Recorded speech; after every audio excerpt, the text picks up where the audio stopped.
Good morning. I'm going to invite you to get that cup of coffee and get settled.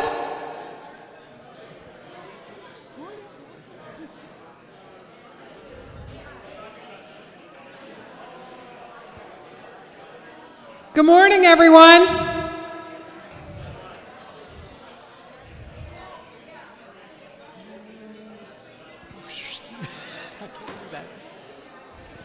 Good morning. Yeah. Oh, yeah. Here we do. Yeah. 1, 2, 3, zip. Oh, thank you, that whistler, whoever that was. I'm going to invite you to go ahead and take your seats as we get ready to start our day. We're trying to start as close to on time as we can. We've got several people joining us online as well today. And it looks like according to our tables, we've got a couple more that are on their way. Hopefully you can't hear me.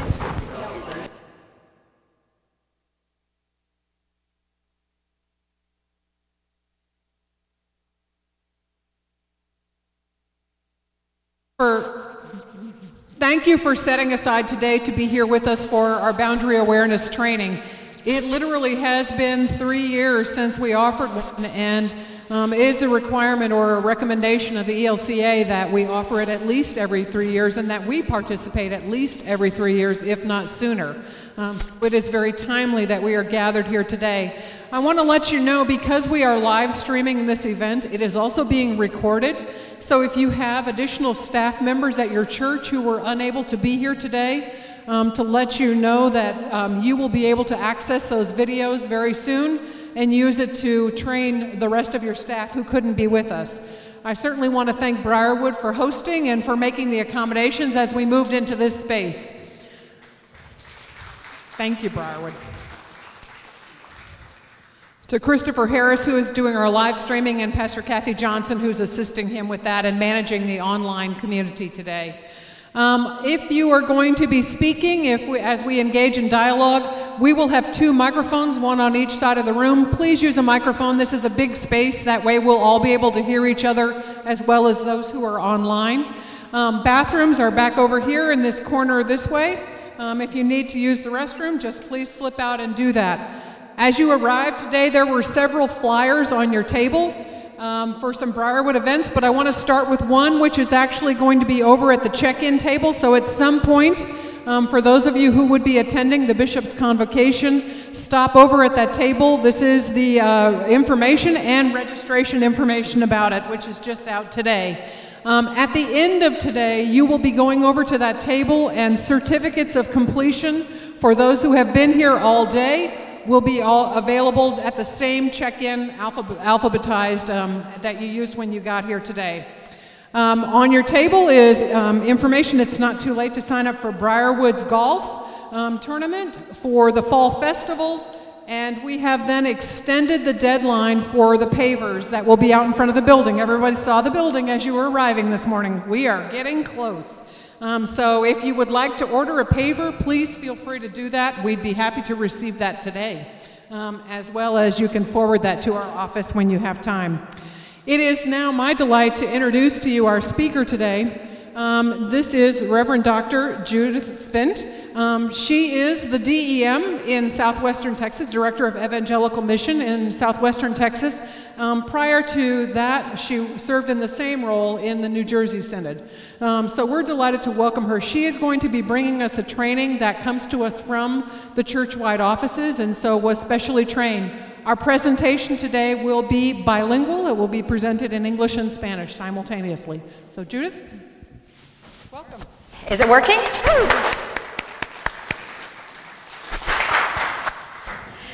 Glad to be here with you.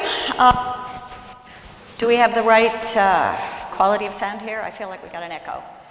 Oh well, you guys will fix it. Go ahead. He'll keep fixing it. Very good. I want to welcome you to this. You've already been well welcomed by Jane. But this is a big group. Somos un grupo bien grande y vamos a tener mucha información. We're going to be giving out a lot of information here. So in some ways you're going to feel like I took your head off and started pouring things in. De una manera va a sentirse como yo abierta la cabeza para derramar cosas. But I think besides the information, the most important thing for you all to know is that you yourselves are resources. Ustedes mismos son recursos en la tarea de mantener los lindes, in the process of keeping proper boundaries. You yourselves are great resources. And so at different times I'm going to be asking you to do some sharing. The whole purpose of this is to know what the boundaries are so that we can be set free, which sounds a little odd, but know what the boundaries are so that we can be set free to be about the gospel and liberate people through Jesus Christ in all of the ways that liberation comes. So with that in mind, let's take a look. Now let's see. We had to do this on a different computer because there are such strong boundaries. Los límites de la ELCA son tan grandes en cuanto a la comunicación que yo no podía usar parte del sistema aquí. The limits here are on my computer from the ELCA are so strict that I couldn't use some of these boundaries. So I'm using a different computer. So let's hope I can do it right. A couple of goals, as you can see, because of the dual language in the Synod, debido al lenguaje doble en este sínodo, everything that's written here is in 2 languages. So if you're not understanding me in some way, check what the slides say, and you'll probably get the drift anyway. And I'll try to move back and forth as much as I can. But the goals that we have for this are to recognize and set boundaries for ourselves. And the other goal, big goal, is to open up dialogue, abrir el diálogo en contextos institucionales y parroquiales. We need to be talking about this, not every 3 years, but really often, because when we have that kind of conversation, estamos promoviendo la salud de la comunidad de fe. We're really talking about the health of our communities. And so as we do this, let's keep in mind that we're talking about ourselves and our own boundaries, nuestros propios límites, and we're also talking about the kinds of conversations that we can have in our congregations, institutions, in the places where we serve. More or less an agenda. This is what I've set for myself. You don't have to write it down. It's in my head and it's on the slides and it's everywhere. And you can get these later if you want them. By the way, there's a number down here for folks that are online, AB542. That's your way of checking in. So what we're going to start out with is some dwelling in the Word. Vamos a habitar un poco la palabra. You have papers that you received either in English or in Español of a text that we're going to work with. We're going to work on and talk about boundaries and limits, what those are. We're going to talk about safety for children, la seguridad para los niños y niñas. We're going to talk about los lindes sexuales, what are the boundaries that we set in terms of human sexuality, which is an extremely powerful human experience. And then what are relationships that are ethical, las relaciones éticas y cómo mantenemos límites dentro de las relaciones que nosotros sostenemos en nuestros ministerios. And we have added in our church now some conversation about social media, electronic communication, los medios de comunicación sociales, particularly pornography. I'm going to say it now, but I'll say it later. We have discovered across the church that there is more than 50% of our pastors who are using their time on the internet viewing pornography. So we need to talk about it. So be shocked and beware and be thinking about what it is that your life consists of. Okay. Dwelling in the Word is a way of meeting God together around a table and around a text. We're going to be looking at 1 Samuel, capítulo 13, 1 al 22. interesante esta historia. It's really interesting. This story was a great favorite of Renaissance painters. And so you have things like this beautiful painting of this story. Absalón, hijo de David, tenía una hermana muy bella que se llamaba Tamar. David's son Absalom had a beautiful sister. Her name was Tamar. And I'm going to ask you to spend some time around your table reading this text together and then talking to each other about this text. Where do you see, there's some questions at the bottom of the paper, which I don't have with me right now, but you can read them, you know what they are. It's what I want you to look at and to talk to each other about as you are going over this. There should be plenty of room for conversation around these tables. You only have 2 people at your table. You may have to join up with somebody, or else you folks should join up with this table since you're looking for a seat. But I'm going to ask you, since you have it in both languages, si la gente que habla en español mayormente están en una mesa, or whatever, however it works, if you've got mostly Spanish speakers in, but you can have it in both languages there. And I want you to read it. Somebody at the table read it out loud, and the rest of you listen very carefully. Alguien en la mesa lee en voz alta, los demás escuchan cuidadosamente. What are the things what are people doing? What are the, let me just grab one of your papers here so that I can see what the question is at the end, and then I won't be winging it quite so much. It's at the top, yay. I said to read it out loud once and then pause and read it out loud again. I think I'm going to ask you just to read it once and pause and reflect a little bit and talk about the incident, obviously what happened, who are the people, what do the people do, how is this good news, and where is God? So if one of those questions is more interesting to you, go ahead and pursue that in your conversation. You don't have to tick them all off. It's okay. Before we do this, before we go into God's Word, let's pray together. The Lord be with you. Blessed and most holy God, you have made us wonderfully. You have made us for community, and you have made us to be real in front of others. You have made us to receive the beauty of others into our lives as well. As we talk about these things today, and as we begin in your Word with a story from Scripture, help us be mindful of how it is that we can be the healthiest and the most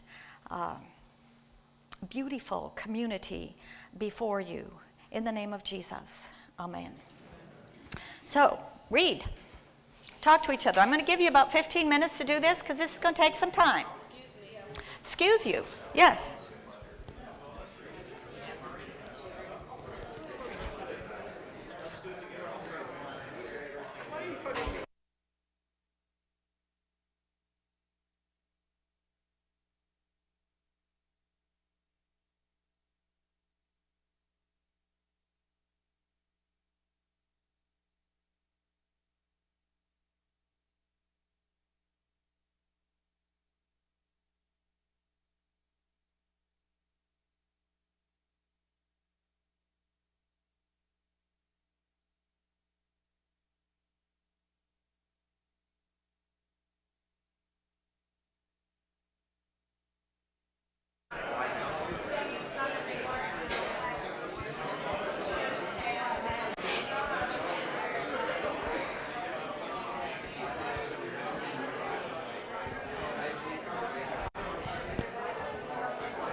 Let's kind of begin to gather ourselves back together, finish up any last-minute ideas that you had that you think are important to share. And people who have microphones might get ready to run or move quickly. Anyway, so what kinds of how did you react? What did you think about this story? Reacciones, ¿qué piensan de esta historia? Los sucesos, los personajes. What did you come up with in terms of what happened, the people, what you think? Oh, there's a lot of noise here. We were pretty happy that most of Espera. I mean, wait. Oh, shoot. Thank you. Alzheimer's. We were heartened to know that most of the men came to a very bad end. And La venganza, the revenge. And we also were pleased, or the good news that the Tamar her innocence was remembered, and that through the ages, as we read this story, we know that she was innocent and the men were not. She's not forgotten. Other observations, other things somebody wants to see Steve run. Pedro's, somebody else?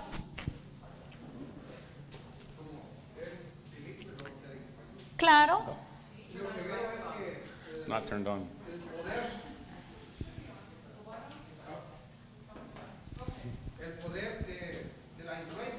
Okay, the power of the influence. Those people who had influence stayed quiet. Okay.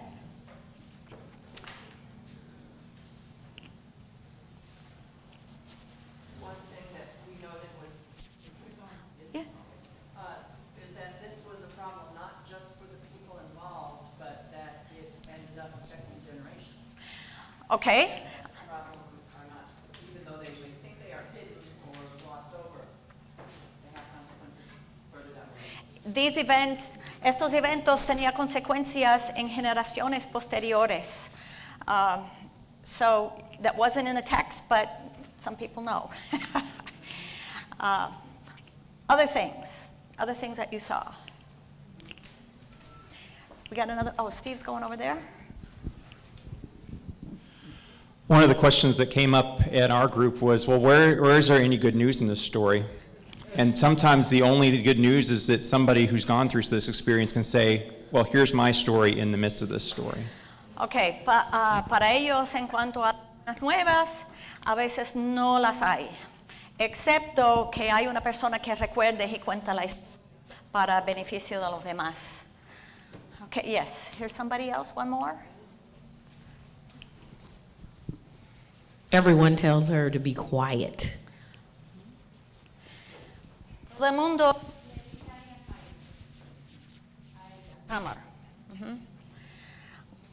Well, we got one more up here. Can we get over here to one more?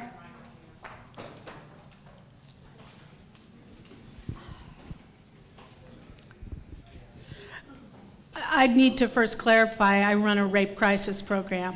Tengo que aclarar que yo soy directora de un centro de para víctimas de violación. And this story is one that we hear, there's 4 of us here, we hear daily, if not weekly. Esta historia es uno que nosotros las 4 que estamos aquí escuchamos casi diariamente, pero definitivamente cada semana. It's not new. No es algo nuevo.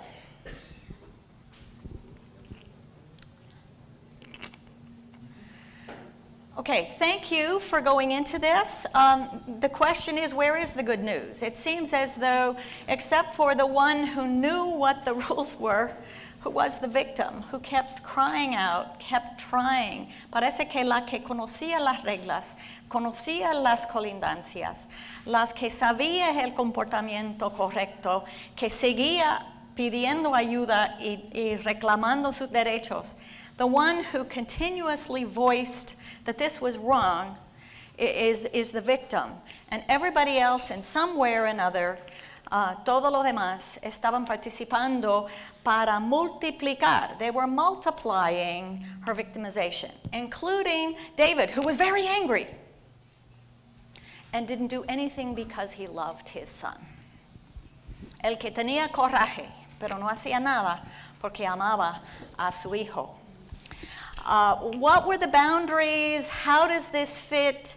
I hope you go away with inquietudes, with questions that are still floating around, and how in any kind of a way can this just not be? This can be more than just an Old Testament story. You know how they did things in those days. Más que una historia del Antiguo Testamento que en estos días la gente se comportaba así. Phyllis Tribble, one of the, just a second, I'll get to it. Phyllis Tribble, one of the great Old Testament scholars of our time, calls this a text of terror. La erudita Phyllis Tribble, en cuanto al Antiguo Testamento, se llama eso un texto de terror. Okay, there was a hand up over here. Dime.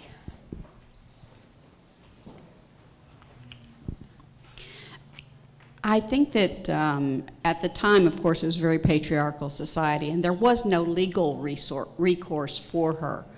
But she was not quiet. She was very obviously, through her actions of ashes and putting her hands on her head and tearing her clothes, she did the only thing that she could to say to society, this is wrong.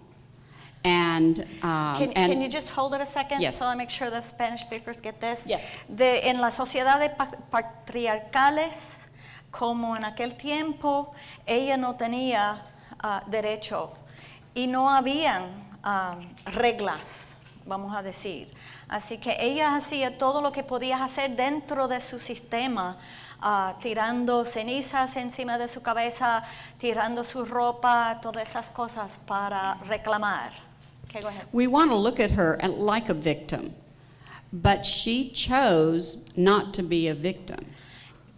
Nuestra tendencia es mirarla como víctima, pero ella escogió, ella misma, no ser víctima.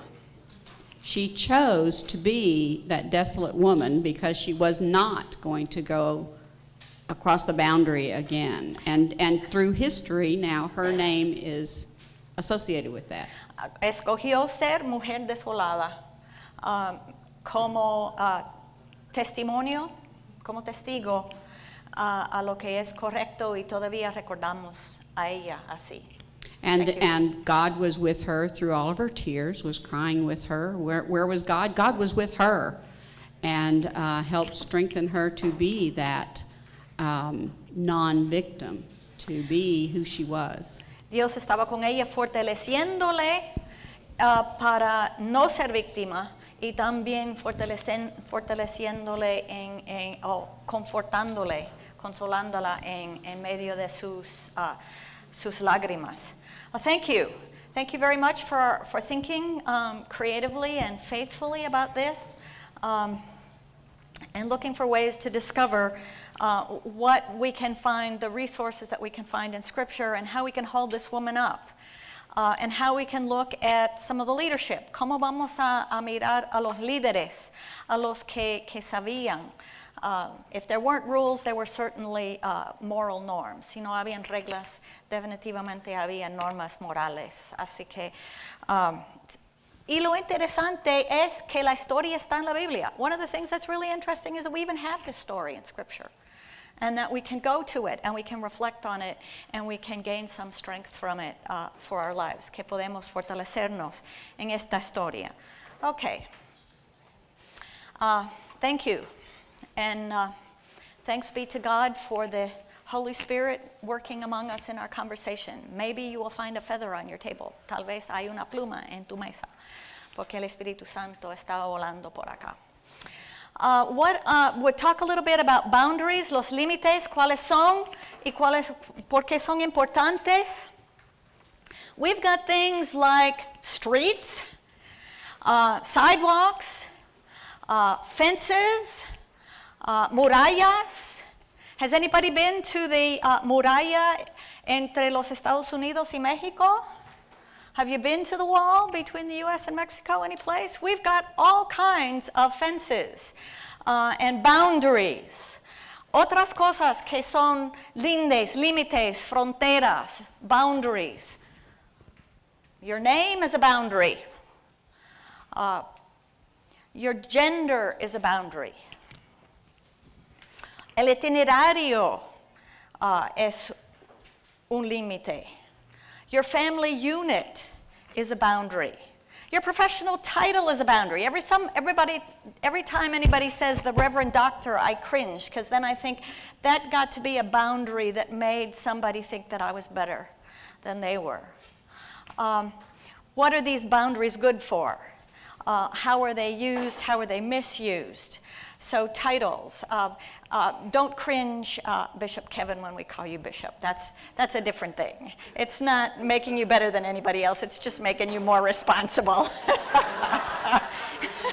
Él es más responsable, no es mejor. Es simplemente más responsable por ser obispo. And it's... boundaries make it possible for us to function in a lot of ways at the same time.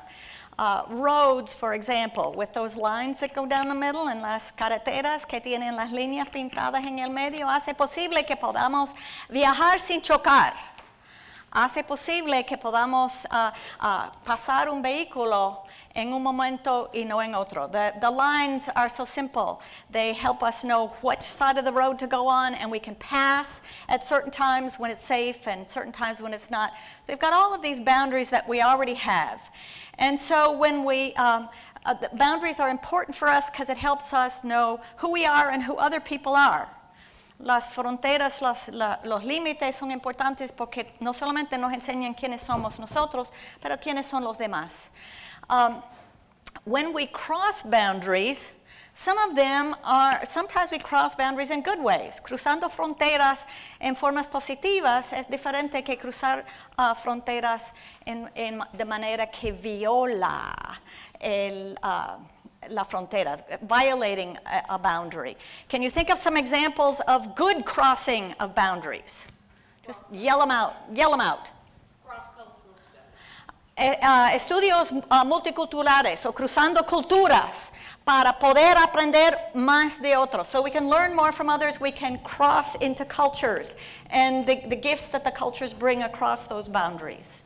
Los dones de las culturas. Other good things about crossing boundaries.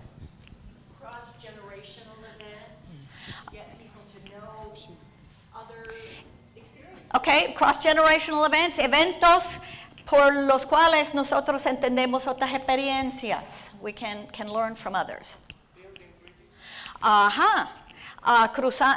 Edificando puentes.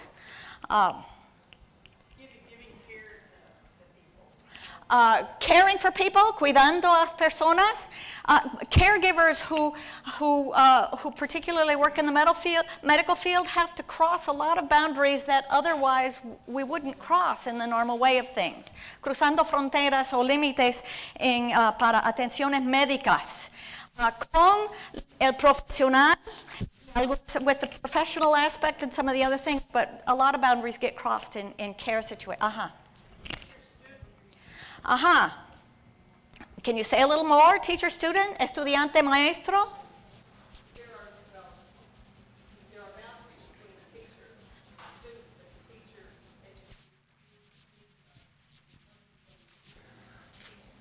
Okay, there are some relationships here, the boundaries. There's a relationship with a purpose to learn and to teach. And so sometimes we move a little bit across those boundaries. When is it a violation of a boundary? Diferencia entre poder. It's a violation when there is a difference in power, when people are not equal. Other examples, otros ejemplos. Aha, without permission. Boundaries. Boundaries are violated without permission. Was it yesterday already? No, day before yesterday. I was worshiping in the congregation where I'm a member, which happens with great infrequency. And I was standing in the communion line, and the person behind me kind of started fiddling with my clothing. And they didn't say anything, and here was all this fiddling going on back there, and I was kind of going like this. And then they said, your tag was turned up. And it's a silly little thing, but that was a violation, because they didn't ask me, do you mind if I turn your tag? They just started doing it. Examples? I mean, I think we probably, I told you before that I knew there was wisdom in the group. And this, I don't have it all.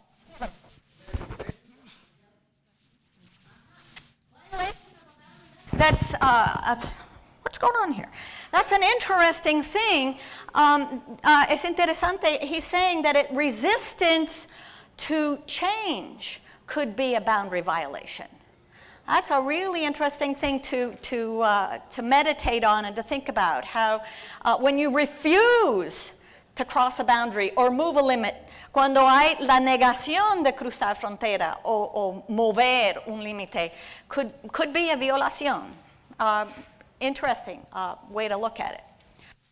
Okay. We don't need to beat this horse any longer. Let's think about some of the pastoral relationship and the boundaries that we have, and with what do I say? Excuses, whatever, to people who are not pastors. Okay. All I can think of is words in Spanish. I'm sorry, but anyhow. So the pastoral relationship, which may include youth ministers, camp workers, and other kinds of leaders, these are limits that, límites son los límites que nosotros tenemos como personas ordenadas, consagradas, comisianas. The word itself. Okay, I'm going to have to give you permission to touch here because I can't make this work.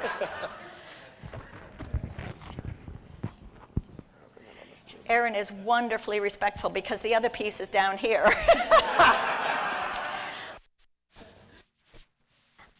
The word itself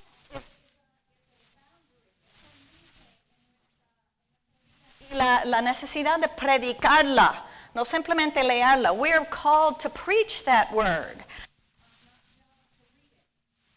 Sacraments are about the teaching is a boundary for us, what we are called to teach and who we are called to teach and in the ways that we are called to teach, and then the pastoral care and counseling, el cuidado pastoral y la consejería. These are boundaries for people who are commissioned leaders or consecrated leaders in the church. And these boundaries are the boundaries that we work with and that we want to be sure that we understand so that we do not cross. Because when we do, we get in somebody else's backyard and we cause trouble. We are getting into somebody else's area. Nosotros pasamos al patio de otro. Nosotros pasamos dentro del espacio de otro. Problema, sino ellos también. So that's just to remind you, okay?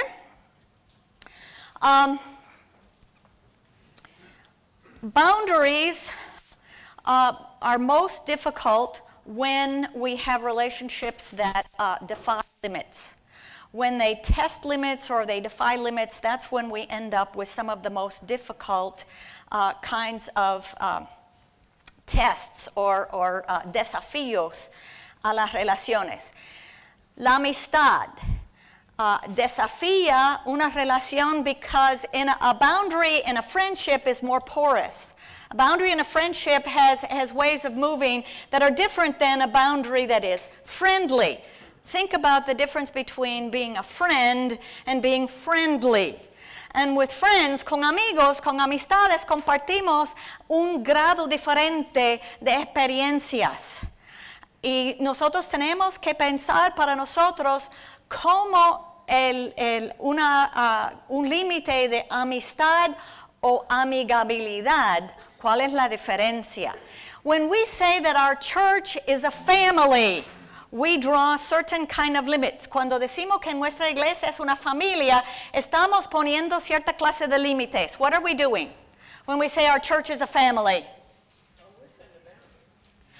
We're setting a boundary, but what else are we doing?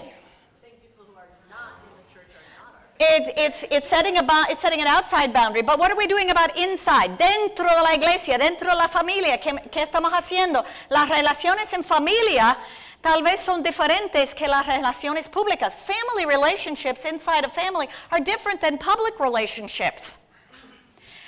All kinds of rules about touch, all kinds of rules about space, all kinds of rules about who gets to decide happen in families that might not be appropriate in churches. Muchas reglas que existen en familias tal vez no son las mejores para una comunidad de fe pública. La diferencia entre privada y pública. So we've got some of that's a difficult thing. And it's something that we have to struggle with. I'm not going to tell you the answer. I'm just saying it's a worthy struggle, and it's yours. Es una lucha digna, y es una que cada grupo y cada comunidad tiene que resolver para sí.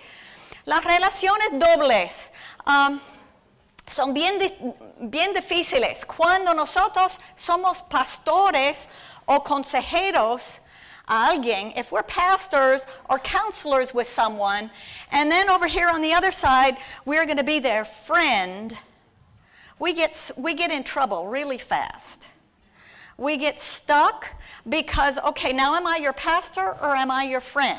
We've been golfing and joking and out there on the course, and now today you are somebody on the church council that has a different idea than I have. So am I the pastor or am I your friend? Cuando somos pastores y cuando somos amigos. Cuando somos pastores y cuando somos amigas a las personas con quienes tenemos que relacionar. We go camping with people, vamos a acampar con alguien, y el próximo domingo estamos distribuyéndole la Santa Comunión. We're camping with people, and the next week we're distributing the Holy Communion. And there's a different flavor in that relationship, and we need to be really sure about how, which relationship is going to be primario, which one is, ¿qué relación va a ser primero? La relación pastoral y profesional, o de consejero, consejera, or the camp counselor, or is it going to be the friend? And depending on what we decide, then we're going to have to make some arrangements with those people. We may have to say, I can't be your pastor anymore. No puedo ser su pastor más. Because I have this other kind of a relationship with you, and so, and that too is hard, and we are not used to talking that way. Es posible que tendríamos que decir, no puedo ser más su pastor o su pastora, porque tenemos una amistad y valgo la amistad, así que tiene que buscar atención pastoral, cuidado pastoral en otro sitio. And that goes right into the counseling the exactly same way. You have something on your mind, on your heart. I think that one of the dualities that's missing there is the pastor-employer or pastor-supervisor relationship. Are you my pastor? Are you my boss? Interesante el comentario aquí es la relación entre pastor que también es supervisor de alguien. For this reason, some congregations say we don't employ people who are members. And other congregations say we always want members. But know why. Have it figured out. And if you have any problems, get in a conversation with somebody, primero y después. Yes? Yo pienso que en cualquier relación, en medio de cualquier relación, siempre debe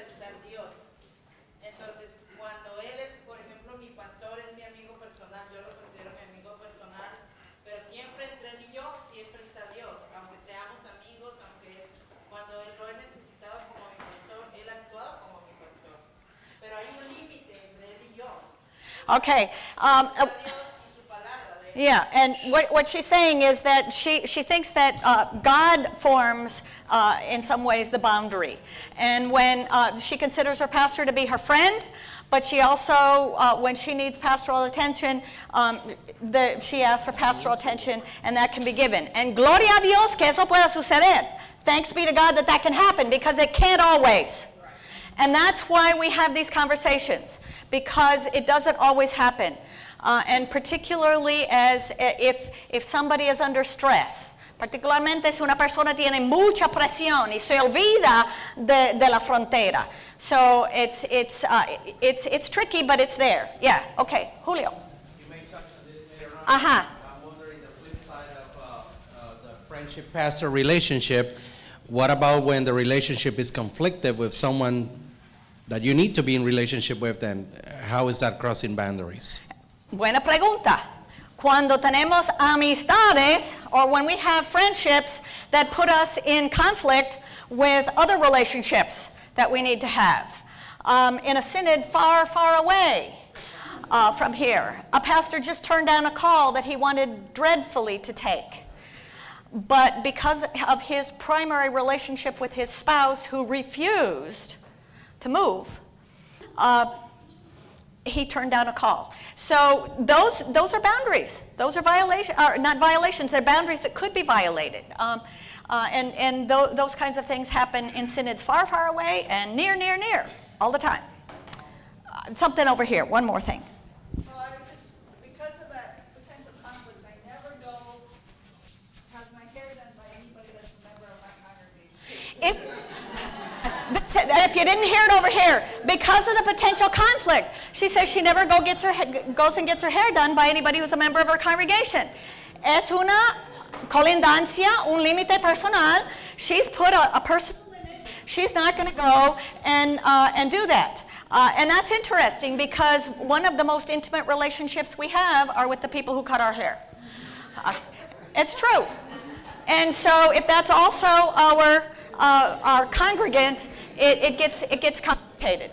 And people who are hair cutting or nail painting or whatever have a whole bunch of other intimate friends. And so sometimes we end up being the subject of a very intimate conversation that we didn't want to be a part of. Okay, I know. This brings up the very important point for pastors to know who they are and what their limits are. Having your hair done does not equate to being wise as a counselor, as a pastor, someone who other people trust, and establishing a network for yourself to have help for yourself to maintain and sustain your own boundaries. Thank you. Now we can all go home. You just said what I needed to say.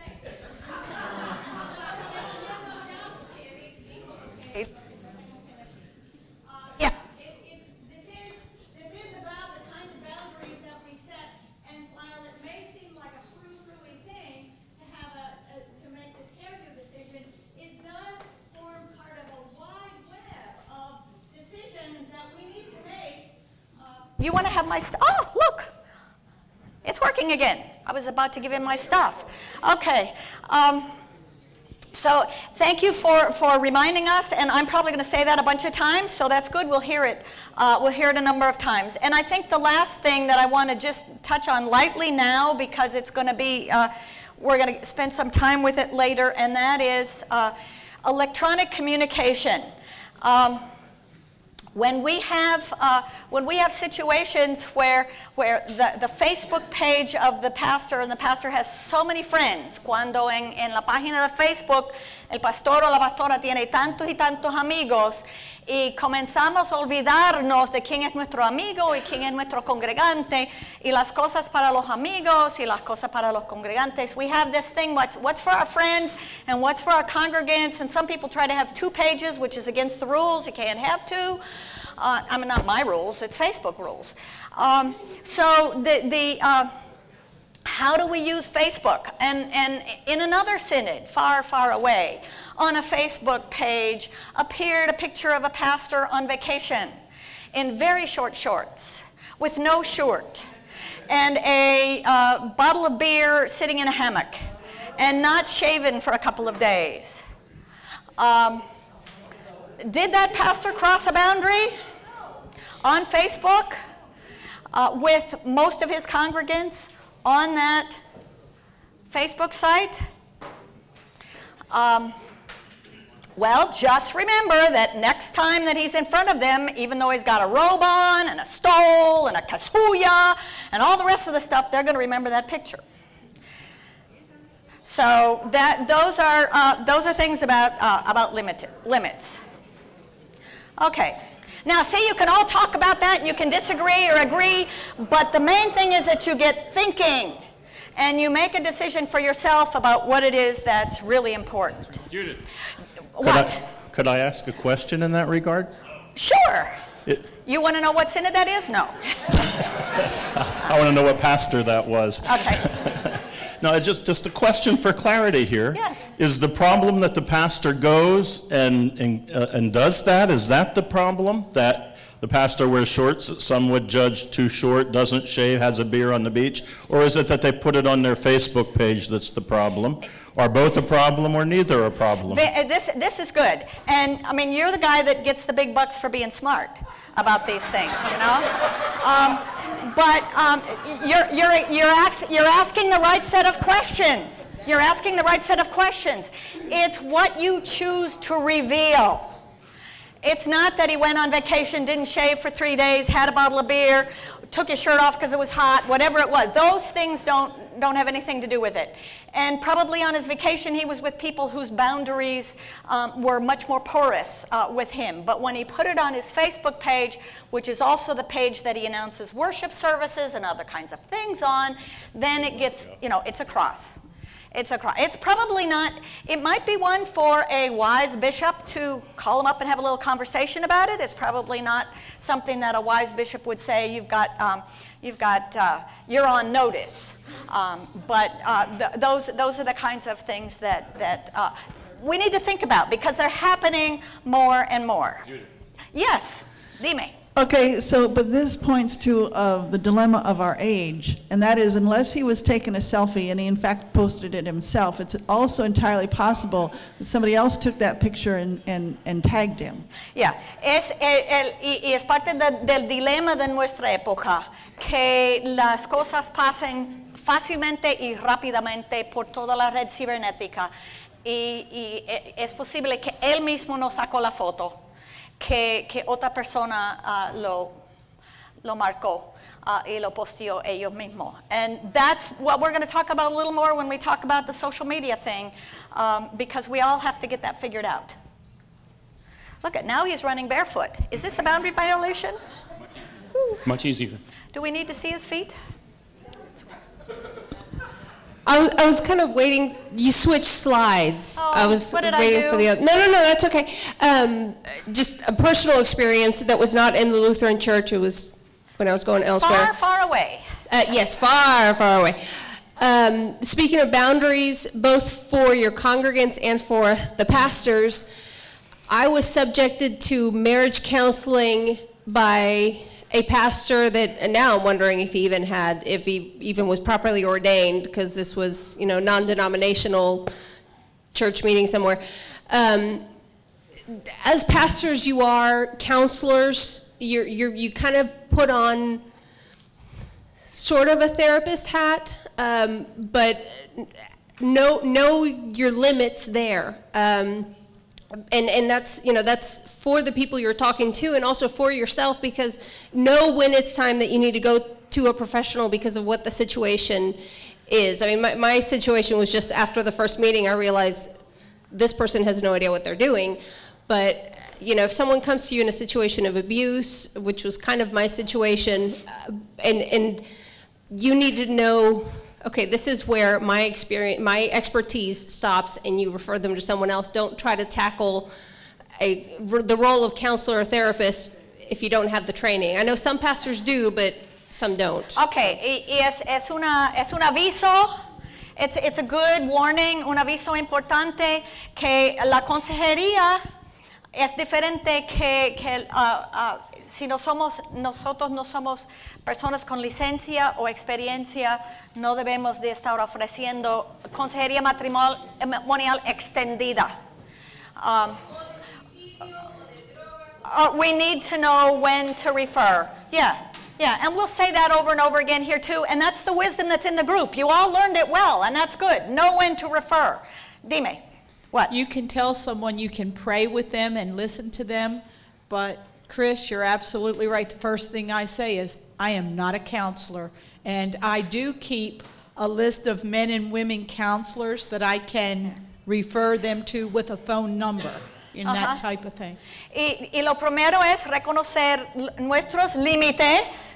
Puedo orar con usted, yo puedo escuchar lo que tiene que decir, pero tengo una lista de personas profesionales con quienes se puede citar. Yeah, so that's really important. Thank you for the wisdom of the group. See, you almost didn't need me, except that you need me to get a certificate. One of the things that I see is, especially in biblical studies, it was so different in that time where people didn't say anything at all, or it took a long time to get there. Now I see us as we're able to openly say, hey, this is something that is difficult, and let's, I'm not the one who can help you, or I can just pray with you or whatever. It's out there even more, but we're willing to be open. Amén, amén. Ella está diciendo que hoy en día estamos más abiertos, tenemos más conocimientos pues I think it's fair to say in places that's that way, but there are still places where behind closed doors there are pastoral counselors who are anointing places on people's bodies that shouldn't be anointed. That's just, it's happening. Tenemos todavía hoy en día detrás de puertas cerradas pastores que están ungiendo partes del cuerpo que no deben de ungir. So it's there, and we have to recognize. We can thank God for this, and we can thank God for this open conversation. And I know you're going to go from here. Yo sé que ustedes van a irse de aquí listos y listas para tener estas conversaciones en sus congregaciones. I know you're going to go from here with all kinds of exciting and enthusiastic ideas about having these conversations in your congregation, right? Oh yeah. Okay. The other side of that, the blessing of that openness and that we are encouraging people to give voice to your story and tell about it, is that sometimes that comes about in inappropriate ways, in boundary crossing ways that are not helpful. Everything's going to get shouted from the rooftop, that was kept in silence and everything, but there's a time and a way to do it. And I think that another way of boundary violation is when we share inappropriately too much, or without proper discretion. I've been guilty of it myself, sharing something that I thought was okay to share, and the person said, no, I told you that in confidence, or I thought I did. So clarity in the communication, and if we're not sure about sharing something, probably best not to. Qué importante aquí para cada pastor, pastora, trabajador profesional es tener claridad en términos de la comunicación, para no entonces ir a revelar en conversación con una tercera parte algo que era confidencial, so that you don't go and tell a next person something that was said in confidence. So there's a difference between a secret. Amen. The difference between the secret and the confidence. The confidence is la confianza, is what you guard because that person has placed their trust in you. A secret is when you say un secreto es donde no se lo digas a nadie. If there's something that's happened and you keep the secret and you say, don't tell anybody, that's a whole different thing than the kind of thing that we're talking about as professionals, where we don't tell people's business out. And that is, I don't want to say unique, but it's a hallmark of, ¿cómo se llama? Of Lutheran behavior. We don't call people out from the pulpit. That's a hallmark of Lutheran behavior. Es un marco de comportamientos luteranos que nosotros no estamos señalando a la gente desde el púlpito. Ni siquiera cambiando los nombres para proteger a los inocentes. We're not changing the names to protect the innocent either. We don't call out or tell personal things in a public manner. Yes?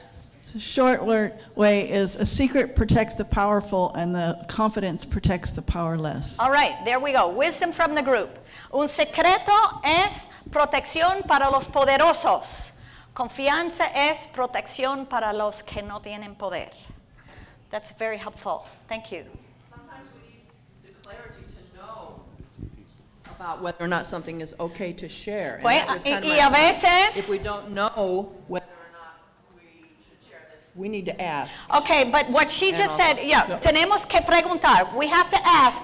But what she just said isn't about asking. It's about whether or not we're the powerful one or whether we're the one who has ceded some power to another. And that's a different piece. Okay, I don't need to say very much about anything that's on this slide because we've all been saying it all and we've been talking about it. So this is a good thing. Sometimes it's, and like we're talking about here, just let me remind you, this thing that's at the bottom of the slide, it's hard to tell. Es difícil identificar a veces las violaciones de límites because there's all kinds of complicated layers in our interaction. Hay muchas capas de interacción complicadas y mezcladas o complejas, and sometimes it's hard to tell. So you kind of have to have your antenna out. You have to pay attention. You don't just walk into stuff. You have to be really careful. So now I have to be really careful. What else is the church going to make me do? Now I have to be really careful. Yeah, you do. You have to be really careful. Why is it going? Okay, some signs. We kind of talked about this too in the conversation. Boundary violations, violación de límites, can appear to be very benign. They so that it doesn't. We start to not pay attention, and all of a sudden, or they start comienzan inocentemente. You don't notice them until something goes wrong. No se dan cuenta hasta que algo malo sucede. They betray the larger social framework of trust. And one of the hard things about this, when we were doing the Bible study and somebody mentioned it, it goes out to generations. One pastor screws it up for everybody else. One counselor knocks it down for all the rest of the counselors. One camp counselor, and it destroys the reputation of that summer camping program. All it takes is one. And because we are in this large network, and so when those kinds of things happen and confidence is lost, it takes a really long time to build it back. Bishop Kevin would never tell you any of these stories because he has very good boundaries, but he could, if he didn't, tell you stories about how long it takes to build confidence back up in a congregation that has suffered this kind of a boundary violation where there's no trust left. Dime, yes? But it's not the response of the church and the other leadership in a proactive way immediately make that timetable a much different thing. It can. Depende del tiempo de respuesta, cuán largo es el tiempo entre incidencia y su el momento de comenzar a bregar con la situación. Acuérdense que estas cosas van a estar, no sé qué clase de Dropbox o lo que sea, pero todo esto va a estar en websites y disponibles para ustedes. Así que no tienen que apuntarse tan fuertemente. Yeah, it has to do with that. I was going to use this example in another, iba a usar este ejemplo en otra parte, pero lo voy a traer a colación ahora. I'll bring it to you now. Last month, the Pope had an audience with 7 victims of child molestation in the Catholic Church. El Papa tenía audiencia con 7 víctimas de 28,000. It's the timeliness, it's the getting on it right away, es el tiempo y tomar las acciones enseguidas y apropiadas. There's a lot. Thank you for bringing that. Okay, so how do we keep good boundaries? We've been talking about this. You had that wonderful statement that we probably ought to put on a card and paste on everybody's dashboard. It's a secret when it protects the powerful. It's confidence when it's protecting the weak. What are some of the things that we can do to keep good boundaries? ¿Cuáles son las cosas que podemos hacer, pasos que podemos tomar para mantener límites buenos y saludables? Desarrollar políticas específicas. If we actually have written boundaries, attend boundary awareness events. Woo! Okay. Where we talk about. That was hard.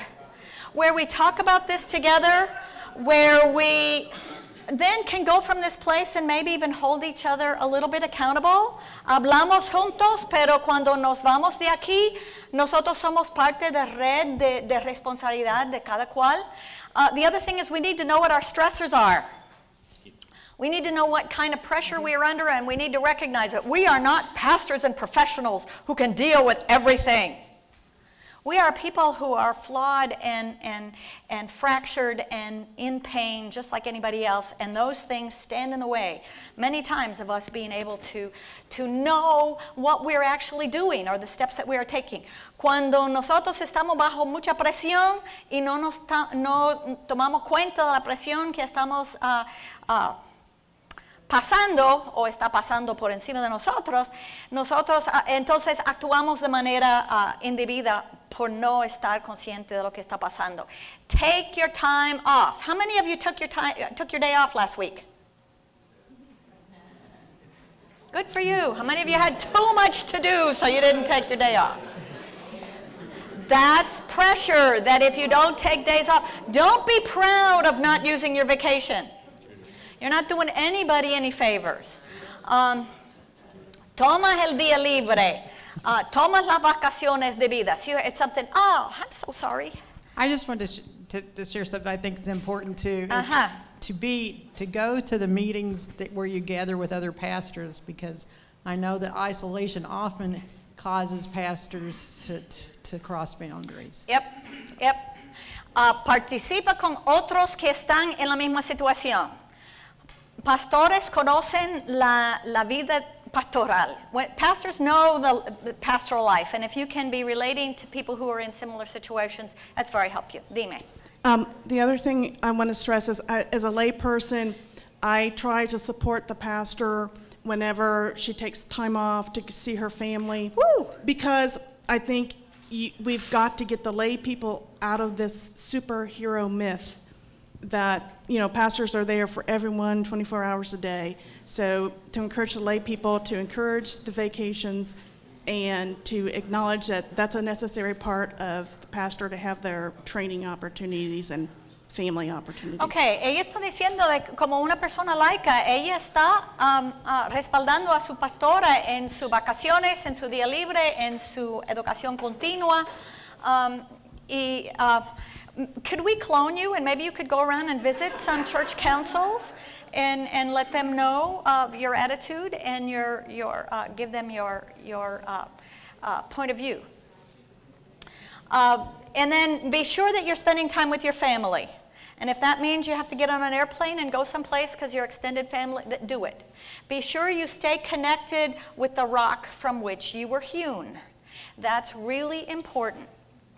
Mantenga las conexiones familiares. Pasen tiempo con familiares que están lejos y, por supuesto, los familiares que viven en su propia casa, su pareja, su esposa, sus niños. Keep those family connections tight. Now, if we find out that all you do is hang out with your kids and you haven't done any work this week, that's another story. Yeah. Okay? Other comments or other things? Yes. Connie Kleingartner at LST Seminary. Connie Kleingartner at LSTC, Seminario Luterano in Chicago. Once told us something that I've tried to remember. Never let yourself get too hungry, too tired, or too alone. Ahí es.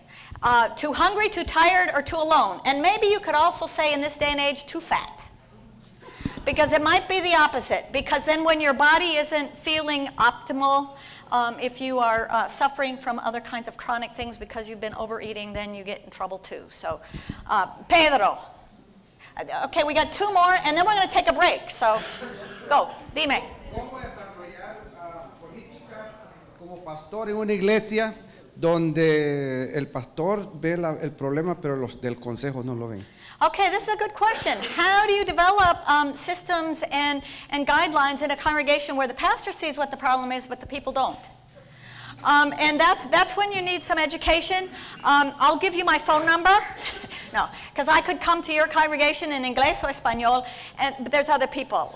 But this is very important. How do we find the support systems to be able to put in place what will build a healthy community? And Pedro is developing a congregation, and we do this kind of training for new developers as well, because you're setting in some DNA, and we don't want to let people get started with bad behaviors, either pastors or congregations. Okay, 2 more comments over here, and then no more. Hello. I would just add, find a hobby. Pasatiempo. Okay. Yeah. Oh, and there's nothing like pulling weeds when you're mad at your council. Oh, man. No hay nada mejor. Okay. Yes? And a very nice pastor told me, you have 3 times to work during the day, morning, afternoon, and evening. Choose 2. Eso también. On a daily. Yeah, you may have heard this in your seminary training or at some other point. Hay 3 bloques de tiempo en su día, mañana, tarde y noche. Escogen 2. And that keeps you, if you've got to pick up your kids from school, then choose the afternoon. And you've got morning and evening to do your work or whatever. Okay, we're taking a break. How long do we take breaks for? 15 minutes? 15 minutes. Boundaries, 15 minutes.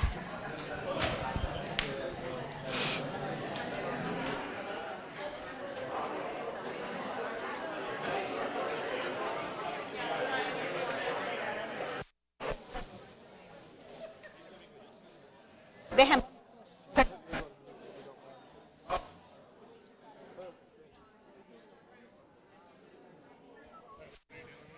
No, don't mess with anything on here.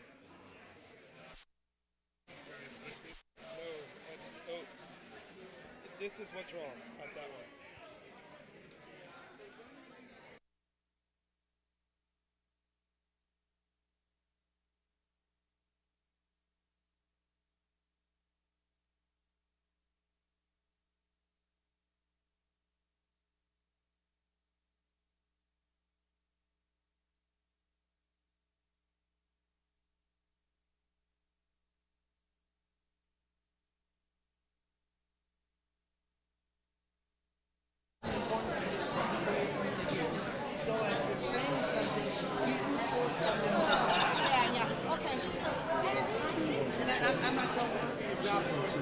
I'm getting feed, but I'm not getting sound.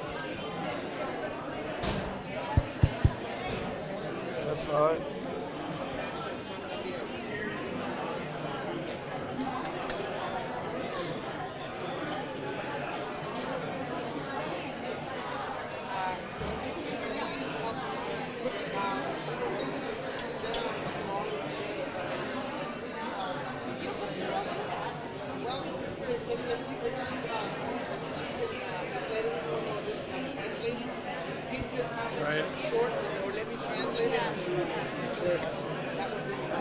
It's stinking hot. I don't know why.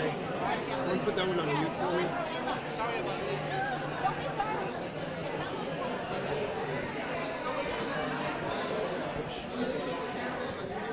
Switch.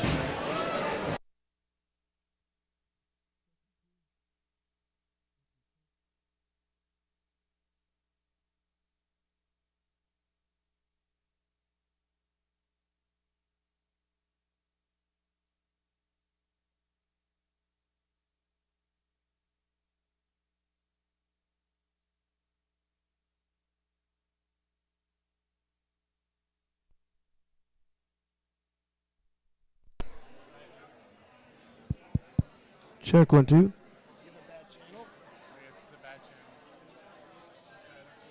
How did it work yesterday then? Test one. 1, 2.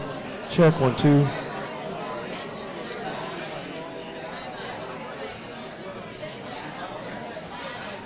up where it needs to be. All right, okay. Let's go show them how to mute the mic.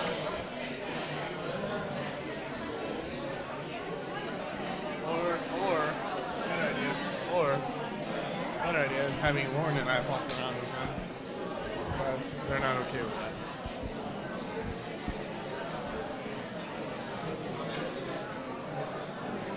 We're good. Excellent. All the mics are fixed.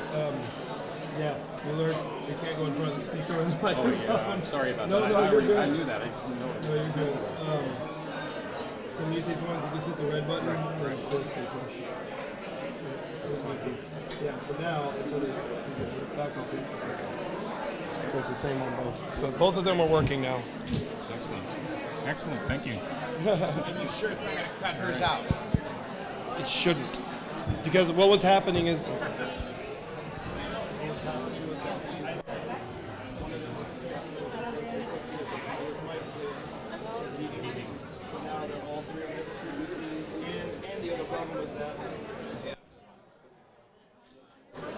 Digital ones we just cut out. Something's happening. We did this yesterday. We got put to default and we're talking about conversations. I don't know how that happened. So it's really bad. I love your shirt.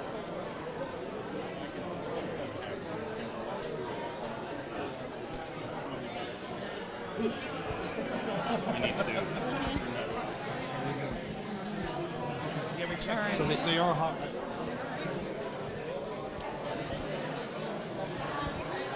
Show you how to turn on mute. Turn on mute. Press the red button. Turn the switch.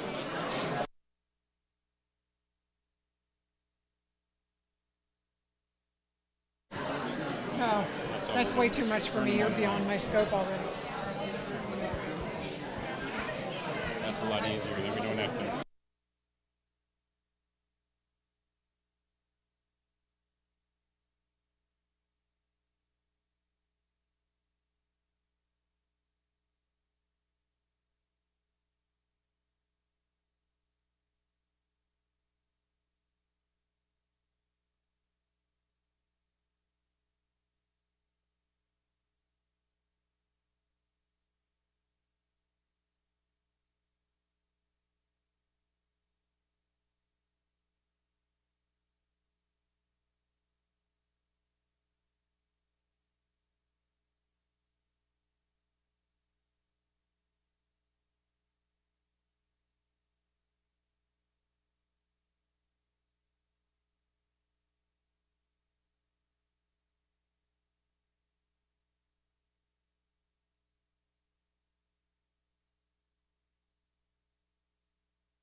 Your attention, please. Your attention, please. Your attention, please. This is your 3-minute warning. 3-minute warning. 3-minute warning.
So how are you? Oops. Let me turn this thing on. How are you? I already turned the mic on. How are you enjoying San Antonio?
I invite you to take your seats. Woo.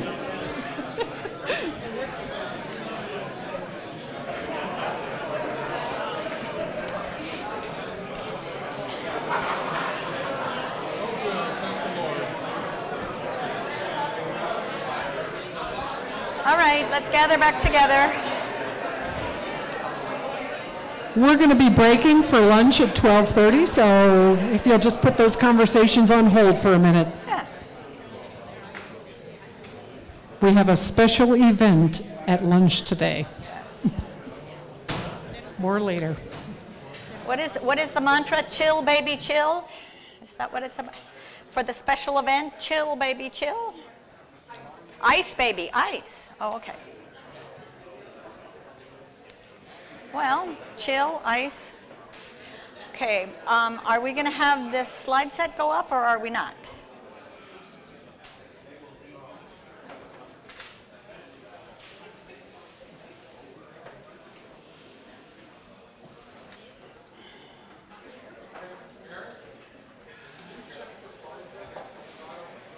I mean, I have it, but maybe I didn't do it right.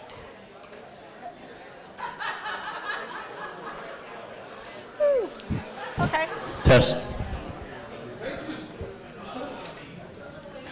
That's what we need, people who know what they're doing.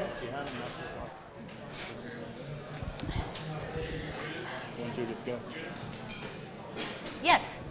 While the principles may be the same, I find it somewhat different being out in a very small rural congregation. Okay, would you stop for a minute? Yes, ma'am. Aunque los principios tal vez son los mismos, el contexto de ser una congregación rural y pequeño, where everybody intermingles daily on a, out on the farms and stuff, people borrow equipment. Okay, donde todo el mundo está mezclando, interactuando diariamente, inclusive en las fincas están intercambiando equipos y piezas. So you have people coming, like to the homes and stuff every day.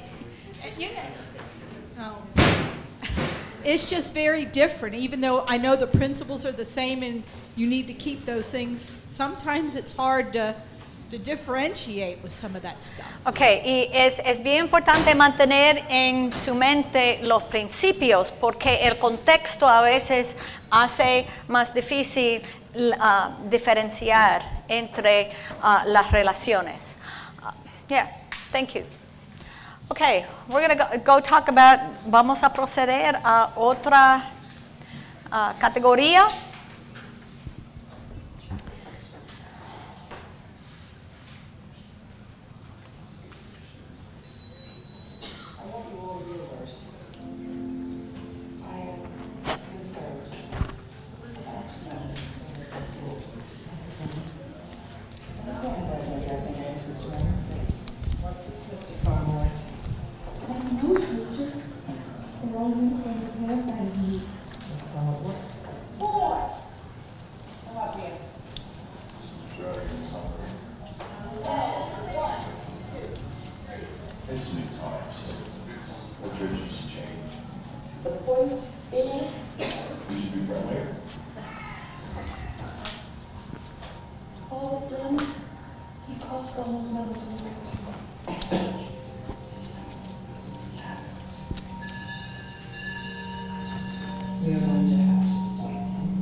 It's hard to watch, huh? Es difícil ver y entender que el abuso de menores es algo bien serio, es una realidad. Sexual abuse of children is something that is very real. I just want you to look at this slide for a little while. Quédese mirando la diapositiva.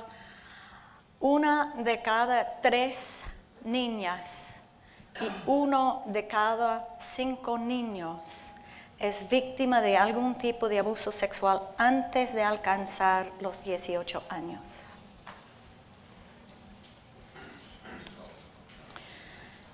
Y la incidencia del abuso alcanza su cenit entre las edades de 8 a 12. We're talking about 1 in 3 girls and 1 in every 5 boys being victims of some form of sexual abuse before age 18. And between 8 and 12 is when they are at greatest risk.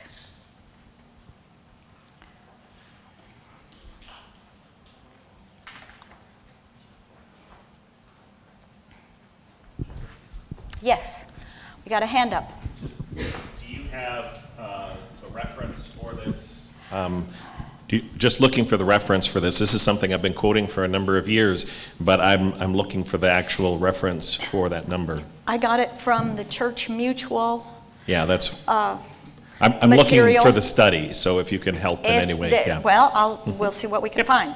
Él está buscando la referencia que lo conseguí de la compañía de seguros, Church Mutual, y él está pidiendo cuál es el estudio. Así que vamos a buscar si podemos encontrarlo.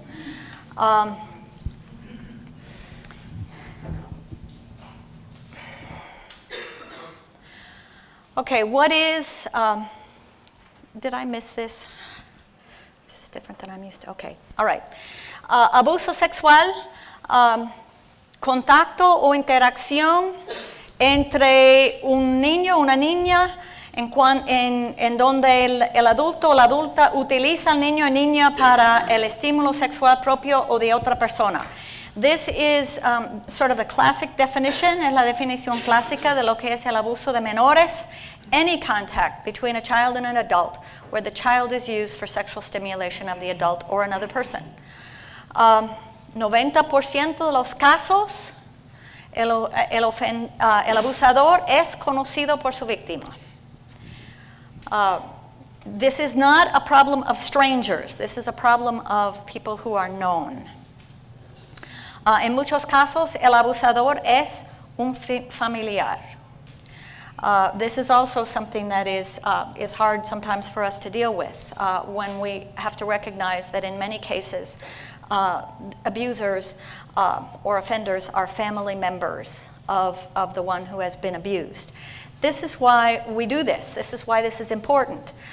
Por eso lo hacemos y por eso es tan y tan importante, porque ustedes están interactuando con familias. You're interacting with families. Y ustedes están en una posición de reconocer cosas que posiblemente otras personas no van a reconocer, otras personas quieren tener en secreto. You're in a position to recognize things that other people don't necessarily see or that other people have an interest in keeping secret.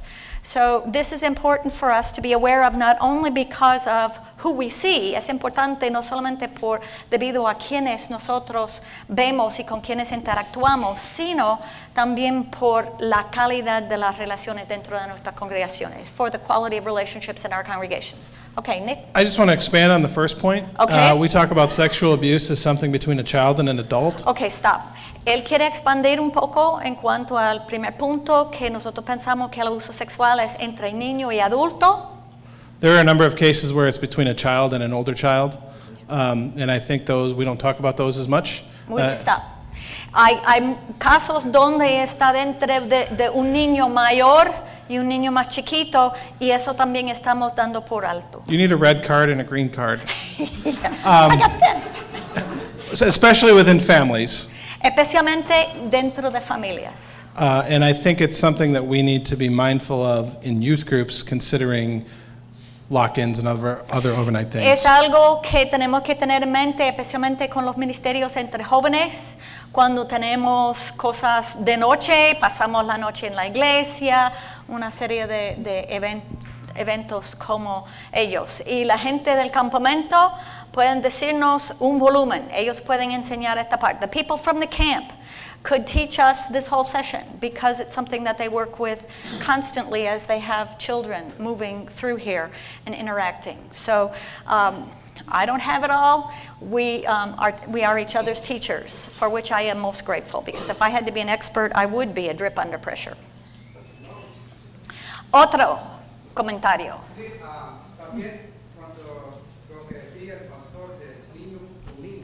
Okay, also what Pastor said in terms of children. I had a case that was la niña decía que ¿Me van a hablar en inglés? La niña, perdón, que la niña decía que estaba sufriendo de bullying. Okay, the child was saying that she was being bullied. Cuando yo hablé con la niña a fondo y con el niño no era bullying, era más. When I started talking to the child about this more carefully, estaban hablando más de sexo. They were talking about a sexual abuse situation. Okay, gracias. I didn't say this before, but I'll say it now. I was asked by some of our Spanish speakers, los hispanoparlantes me pidieron por favor en los comentarios para poder traducirlo bien. Oops, that's not who I need to say it to. In the translations, in order to be able to clearly understand that I need to stop you every once in a while so that we get everything. Ellos quieren recibir el insumo total, así que necesitamos hacer esto. Yes. I don't know if you're going to get into this, but in the state of Texas, it's a criminal offense. Stop. Okay, él no sabe si lo vamos a tocar, pero en el estado de Texas es una ofensa criminal. Clergy, medical professional, teacher, law enforcement, if they become aware of sexual abuse like this and don't report it. Okay, es una ofensa criminal si cleros, maestros, otros que trabajan con jóvenes están conscientes de estas situaciones y no informan. Yeah, it's mandatory reporting. Informar mandatoriamente y voy a poner la regla. And I'm going to put the rule on a slide a little bit farther on. Dime. Talk, whatever. Oh, for the microphone. Well, I'm a former CPS worker. A former Child Protective Service, antes trabajaba con servicios protectores de niños. And I just moved to the Synod, so I've had the opportunity to do some groundwork. Okay. Y acaba de mudarse hacia acá y ha tenido un poco de oportunidad de mirar al fondo. And so, as I introduced myself to parishioners, and from the pulpit I said, I'm a social worker retread. Okay, y cuando yo me presento y también desde el púlpito, yo he dicho que yo soy trabajadora social. I will ask your children if I can bless them, that is, put my hands on them. Voy a preguntar si puedo bendecir a sus hijos. Esto quiere decir imponer mis manos. If they say no, it's okay. Si ellos dicen que no, está bien. And my hope is that they learn if they have agency over their own bodies in the face of pastoral authority, they will have agency in other places. Okay, mi esperanza es, si ellos entienden que tienen el control de su propio cuerpo frente a su pastor, que ellos también van a aprender que tiene ese mismo control frente a otra persona de autoridad. Okay, thank you. Wisdom of the group. Thank you.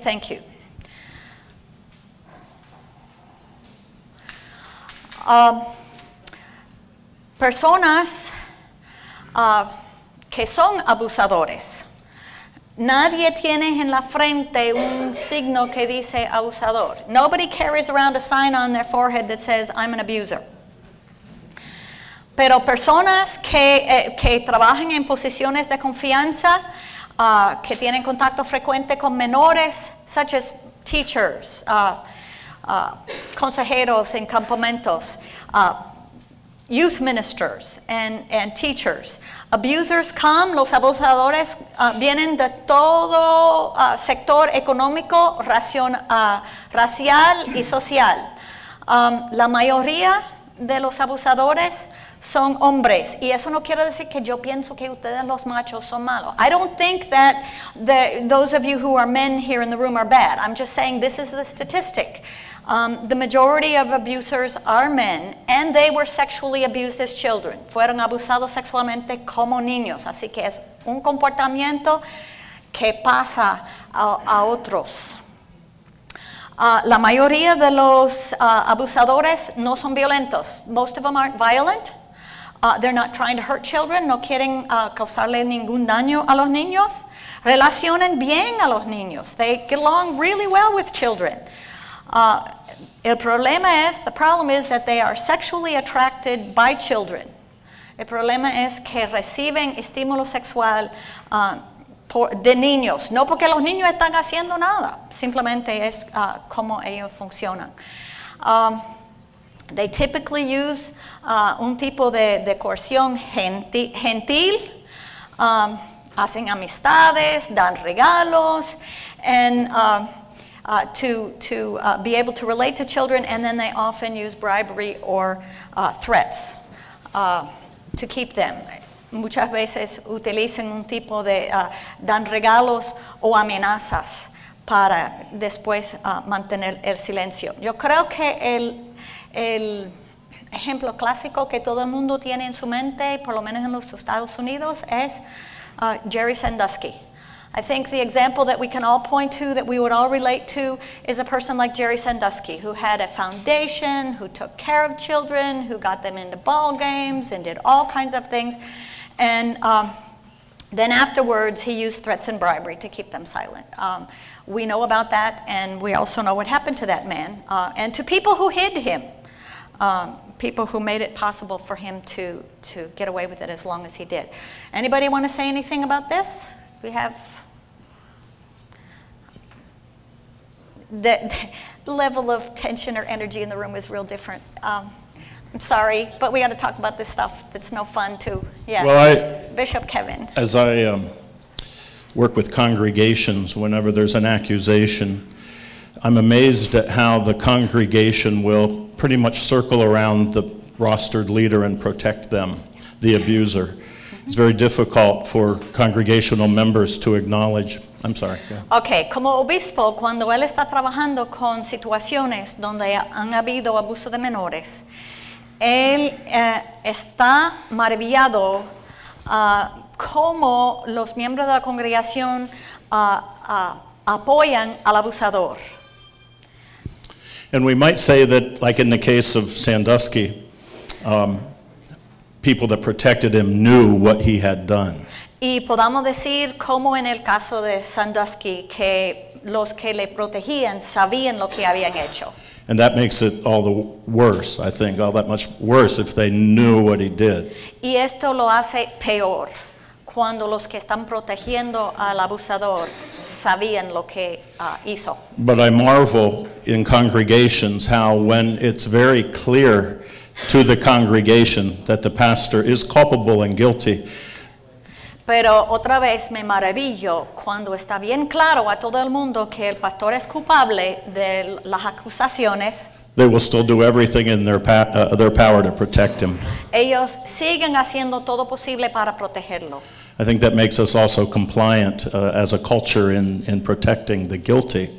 Nos hace cómplices como cultura en proteger a los culpables. I think I just offer that as an illustration of how complicated this is. After the pastor has built the trust for years with the congregation, they'll still hesitate to give up that trust no matter how blatant the problem. Yo quiero ofrecer esto como un ejemplo de cuán difícil es una situación parecida, porque hay confianza en la congregación y la congregación es reacio ¿cómo se llama? A dejar la confianza y creer que una persona puede haber hecho tal cosa. I'm reminded that's the story of Tamar. ¿Qué? I'm reminded that that is the story of Tamar that we just read this morning. Se acordó que es la historia de Tamar, que acaba de leer. Ajá, Pedro. Cuando oí al obispo hablar sobre lo que él presentaba, When I heard the bishop bring this to the group, tuve un caso de un tío que violó a su sobrina. I had a situation of an uncle who violated his niece. I presented the case. I talked to the social worker. Presented the case. Mira. Hablé con el trabajador Presentó social. el caso, habló con la trabajadora social. El caso es que el tío es el que proveía la comida y proveía el pago de la casa y todo. Okay, the case was that the uncle was denying food, wasn't paying the rent. Everything, todas las cosas, pero cuando se dio el caso, se publicó, la familia lo protegió porque era el único que proveía. When the case came forward, the family protected the uncle because he was the one who was providing for them. Y ellos están muy enojados conmigo. And everybody's really mad at him. This is called taking one for the team, Pedro. Ajá. When you mentioned earlier that don't remember the numbers, but a high percentage of the abusers are.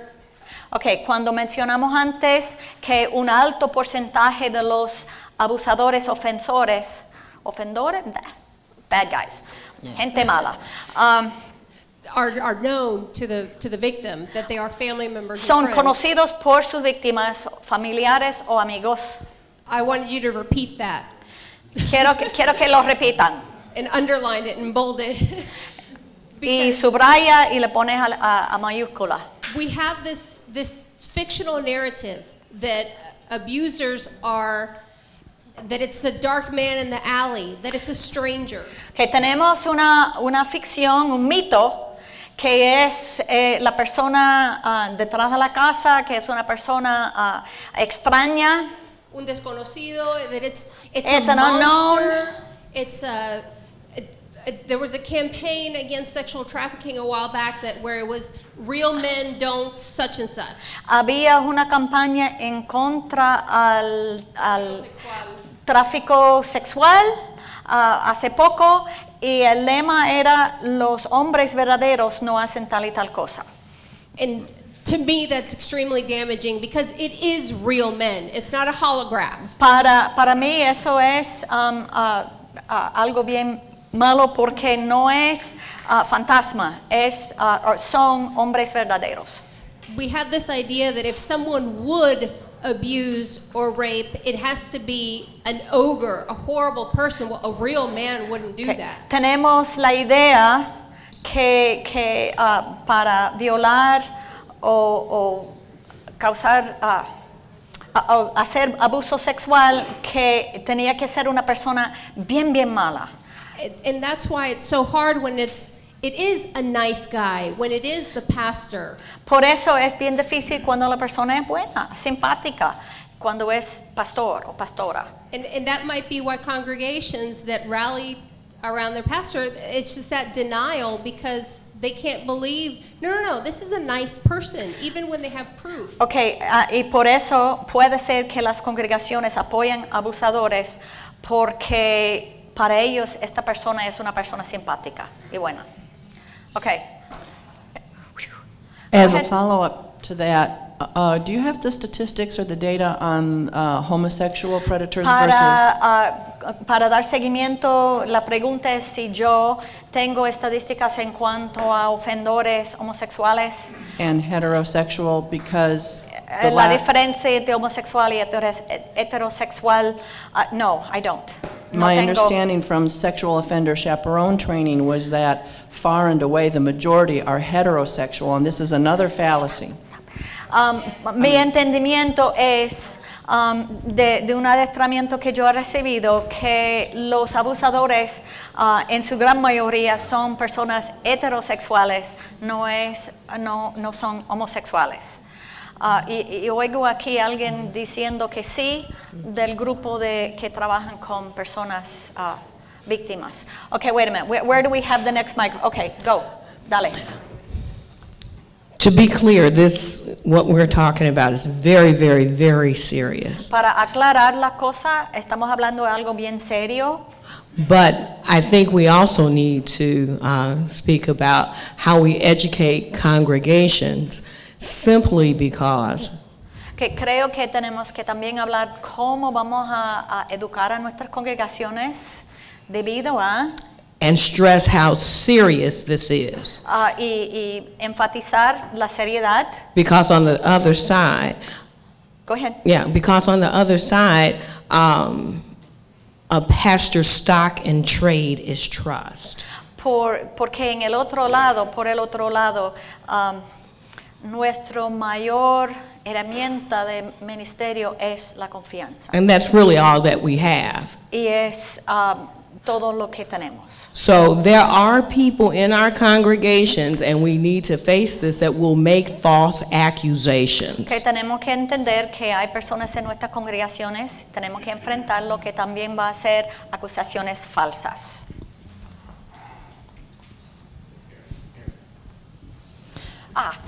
First in the back and then.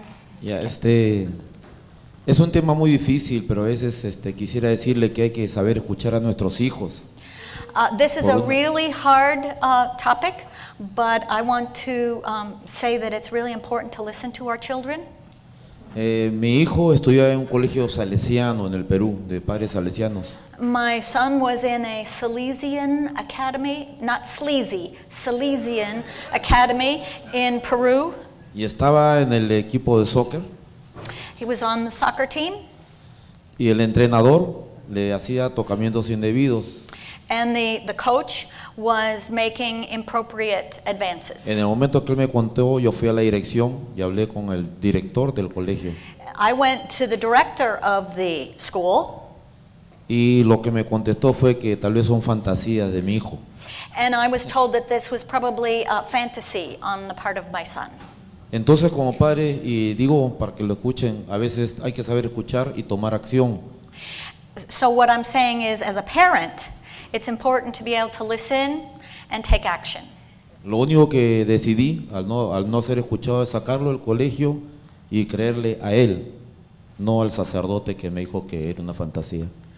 Okay, and so I decided that I was going to listen to my son and not to the priest who told me that it was a fantasy. Okay, we had somebody, right here, yes. I work as the sexual assault advocate at the Crisis Center. Yo trabajo como especialista en abuso sexual en el centro de crisis. And we're starting to teach our children, rather than stranger danger, it is tricky people. Estamos tratando de enseñar a nuestros hijos no tener miedo al extraño, sino al tramposo. So we teach our children about tricky people. Así que estamos enseñando a nuestros hijos en cuanto a la gente tramposa. And those can also be people that we know. Que también puedan ser personas que conocemos.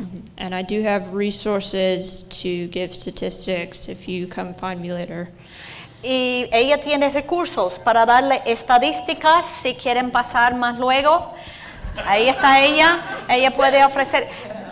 The wisdom of the group. It's fabulous. Thank you.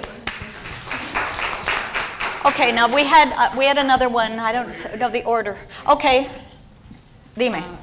I taught in Dallas, and as I taught under one principal, Ella era maestra en Dallas y en una escuela en particular. 5 fifth graders and their parents brought charges of sexual abuse against the principal. Habían 5 niños de quinto grado y sus padres que trajeron cargos de abuso sexual contra el director de la escuela. They brought charges in October. The man was convicted in the media, convicted by the schools, put on leave without pay. Okay, párate. I mean, stop. Los cargos se radicaron en octubre, entonces en la prensa y en la comunidad y en la comunidad escolar, todo el mundo le había juzgado. And in March, they retracted him, saying the kids retracted him, saying that they were all just angry because he had a bunch of rules for them. Okay, y en marzo los niños retrataron, tomaron para atrás, negaron sus acusaciones diciendo que era algo que ellos habían dicho porque no les gustaban las reglas estrictas del director. It was a hard way for him to leave a 30-year career. Era bien difícil para él después de 30 años en el magisterio. And I think that's one of the reasons we have to be at boundary seminars and keep those boundaries daily within our church and know how to not get into those positions.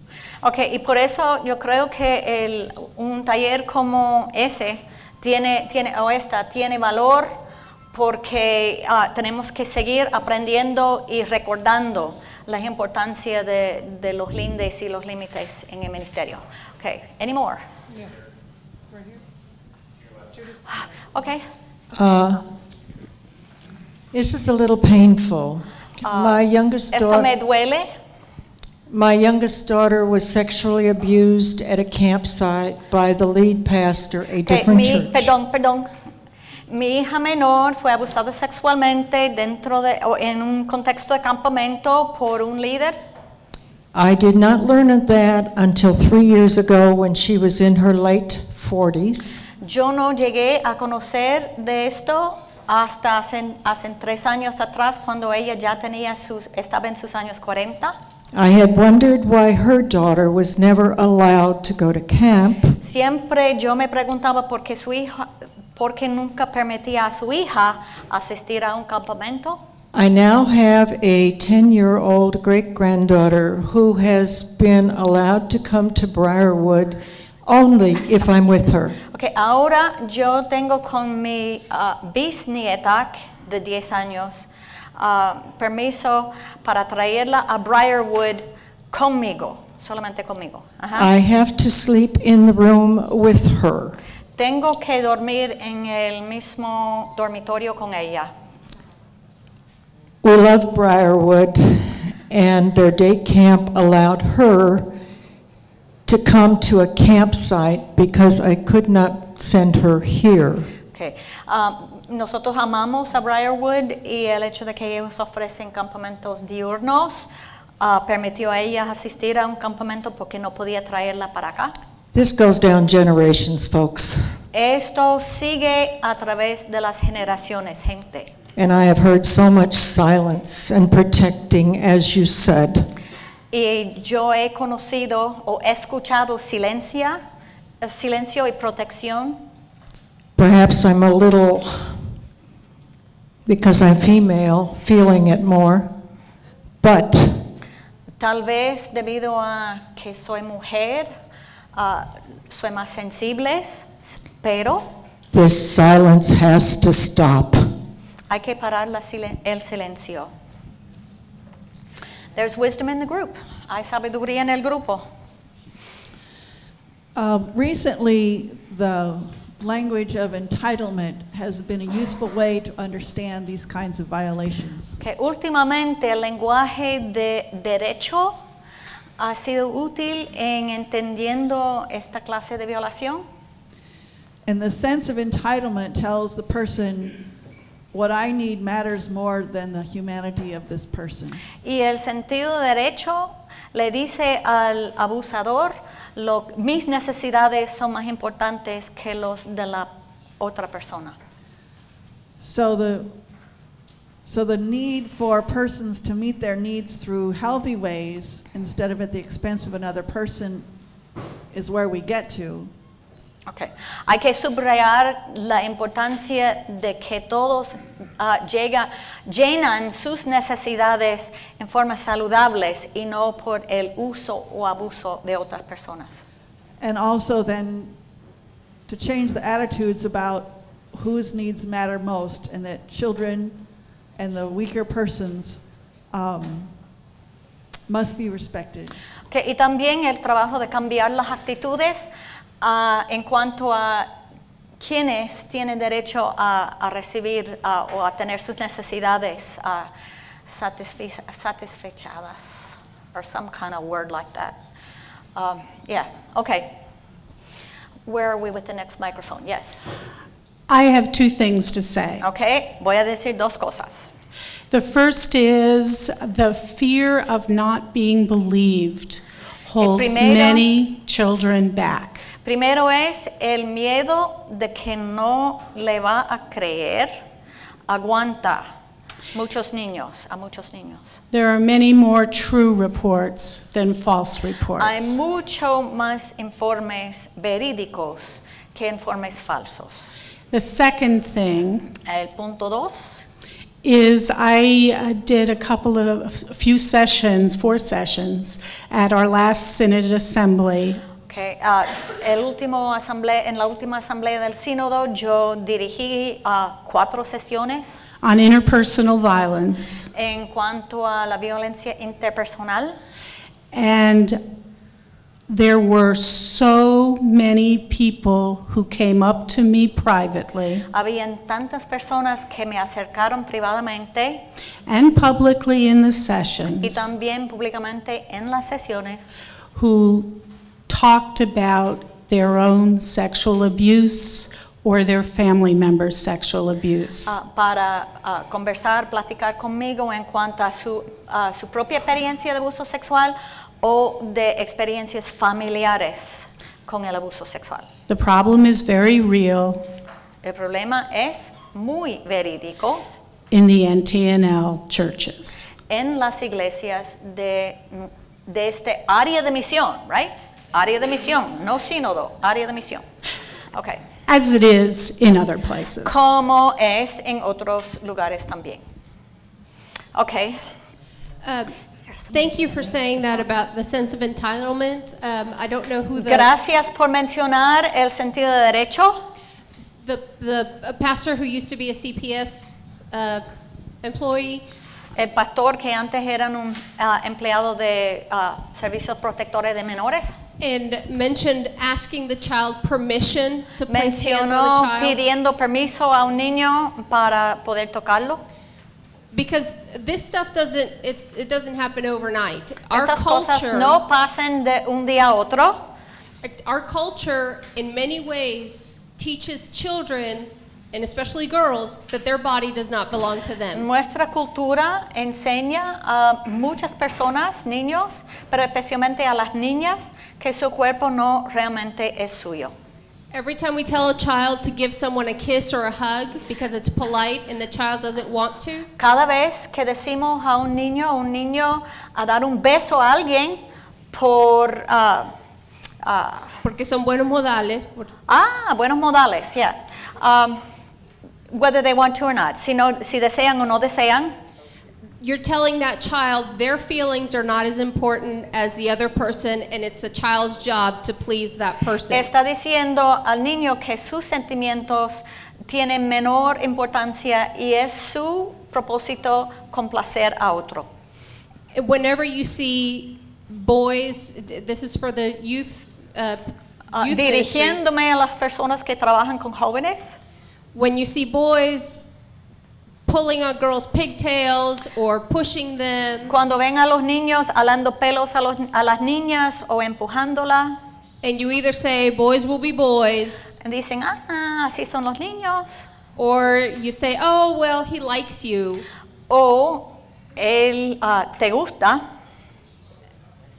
You're setting a very unhealthy example of what relationships look like. Están fijando ejemplos no saludables de relaciones. And you're also telling, when you say boys will be boys, you're telling boys they're allowed to misbehave. Y cuando dicen los niños son así, están dando permiso a los niños a portarse mal.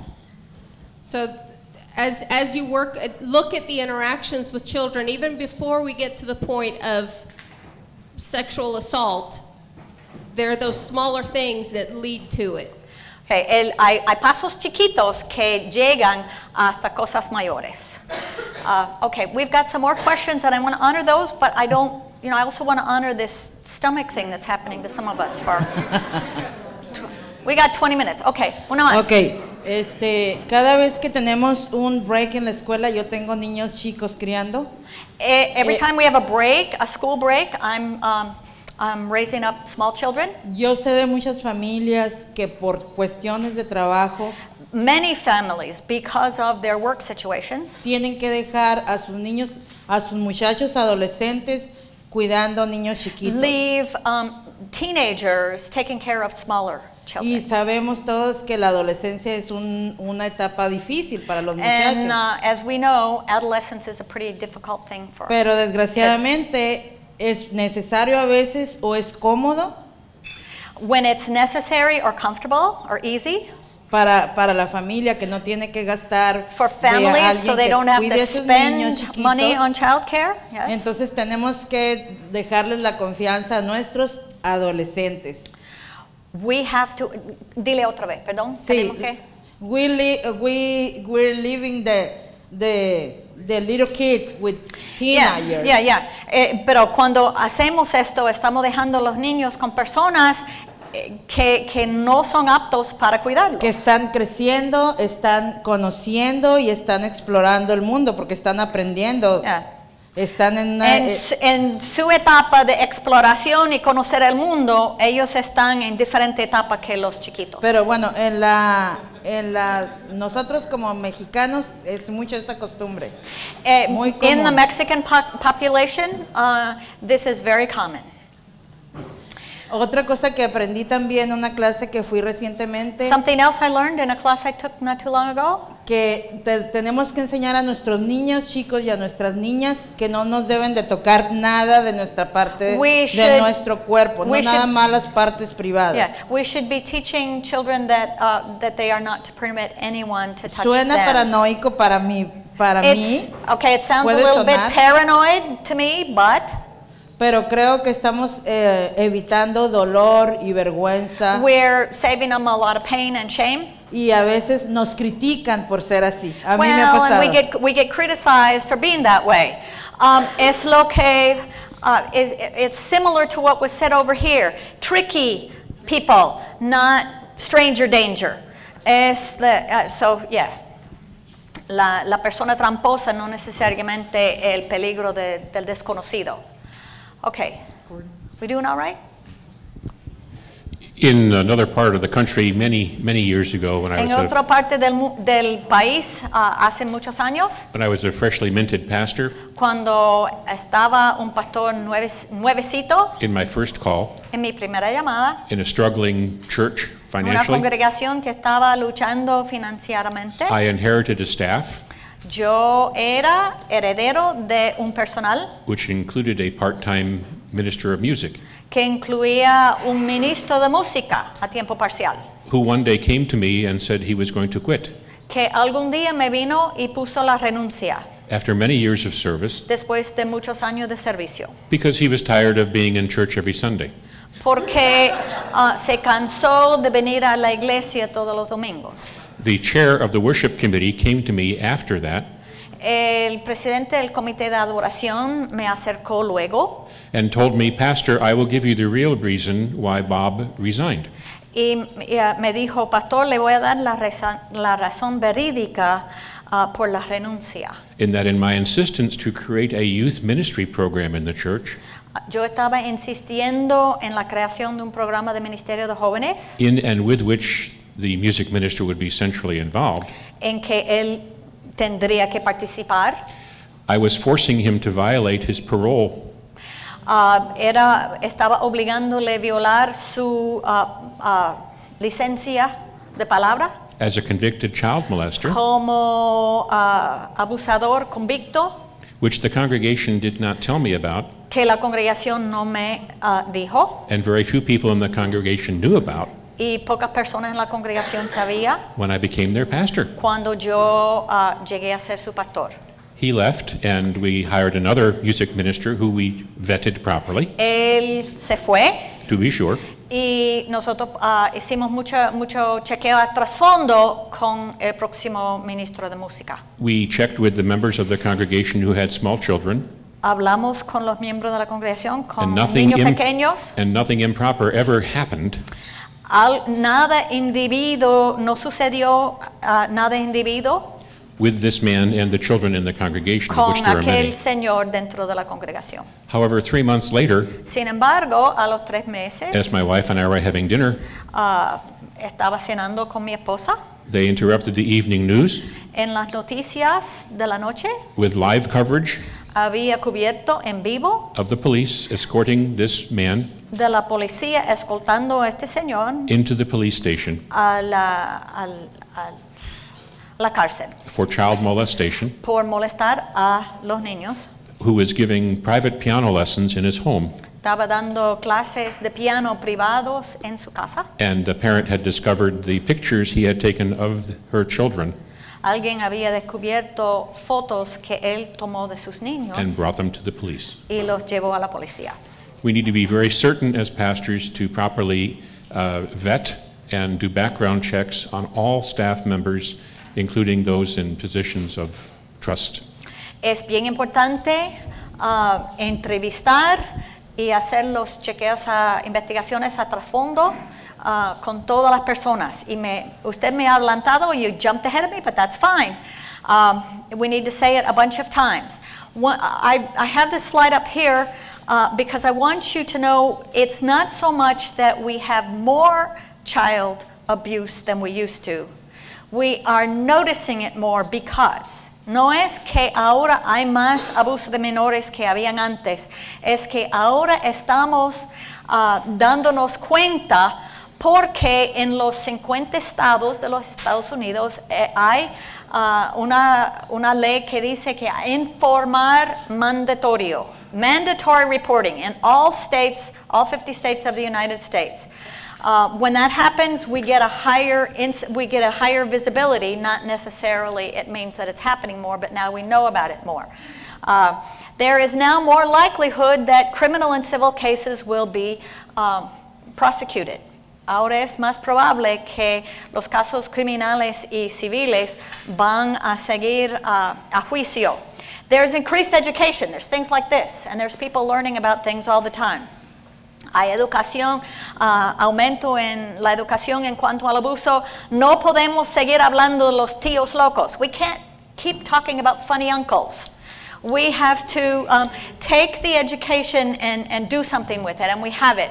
Los adultos están escuchando a los niños. This is something else that's really important. Adults are listening to children. It's not a question of a fantasy. People are believing children. Children are young. They don't have sexual experience. They don't know how to tell you things. And so it comes out sometimes sounding like fantasía. Because no tienen la palabra ni la experiencia para describir lo que le ha pasado. Rape crisis centers use anatomically correct dolls, muñecos anatómicamente correctos para jugar, para que expliquen. You have to, what did somebody see over here? You got to believe kids. Can we just wait so that I can get through this? And listening to children. You talked about, usted habló de alguien que aprendió en la televisión. You talked about somebody who heard on the television that there was an arrest of their former minister of music.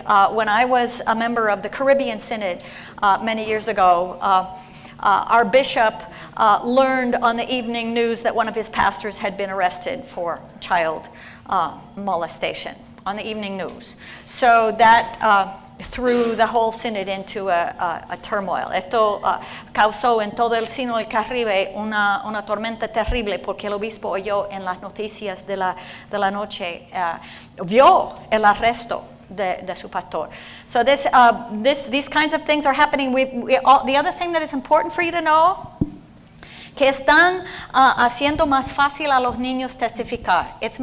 It's much easier now for children to testify. They don't have to do as much heavy cross-examination and kinds of things that are intimidating. Los niños, le enseñan a los niños respetar a las personas en autoridad, y cuando las personas en autoridad abusen su autoridad para preguntar o cross-examine a los niños. Así que there's some things that are happening more now, so that it's not that there's more sexual abuse, it's just that we're knowing more about it. No es que hay más, es que ahora sabemos más. Did I do that right? Okay, what happens to a ministry? ¿Cuáles son las consecuencias? Are you coming here to... Okay, ¿cuáles son las consecuencias? He's coming with the thing, you know, the hook? Yeah. The consequences to a ministry, procedimientos legales prolongados in more than one synod far, far away, en muchos sínodos lejos de aquí, han gastado tiempo y energía en procedimientos legales, porque estos procedimientos legales son prolongados. They're really long. There's large financial judgments. Se pierde el sentido de misión en la congregación porque todo el mundo está defendiendo a sí mismo o a alguien. Everybody's defending somebody, so you don't have any sense of mission. People take sides. La gente se polariza, and there's the trust issue that several of you have mentioned more than once. Sospechen a todos y todas líderes. That didn't change. Okay, what are the consequences? Las consecuencias al niño depende de la naturaleza del abuso, la edad del víctima, la manera en que se trabaja el caso. All of that affects a child. There are people who, 40 years later, still have such horrible memories. Hay personas que a los 40 años después todavía tienen recuerdos tan terribles que no van a permitir a sus hijos hacer ciertas cosas. There is depression. There is increased incidence of attempted suicide, suicidio, la depresión, mala conducta en la escuela, las notas bajando, the grades go down, all of these things that you get of acting out and children who are in trouble. To the offender, to the aggressor, el agresor, depende de las circunstancias, puede ser nada. They could have padrinos in high places and nothing happens to them. But it could mean that they lose their job, tienen que someterse a tratamiento psiquiátrico, criminal charges, probably very sure, lawsuits, jail time, tiempo en la cárcel. Así que las consecuencias a todo, y puede ser la incidencia, pero las ramificaciones son enormes de grandes. Okay, I'm going to stop because Bishop is dying to pray over lunch. Well, I'm not dying to pray. I'm actually living to pray. So. But are you at a stopping point? I'm at a stopping point. I can stop anywhere. Okay, let's express some appreciation to Judith for leading in this conversation today. Very nice. Thank you. Doing a great job.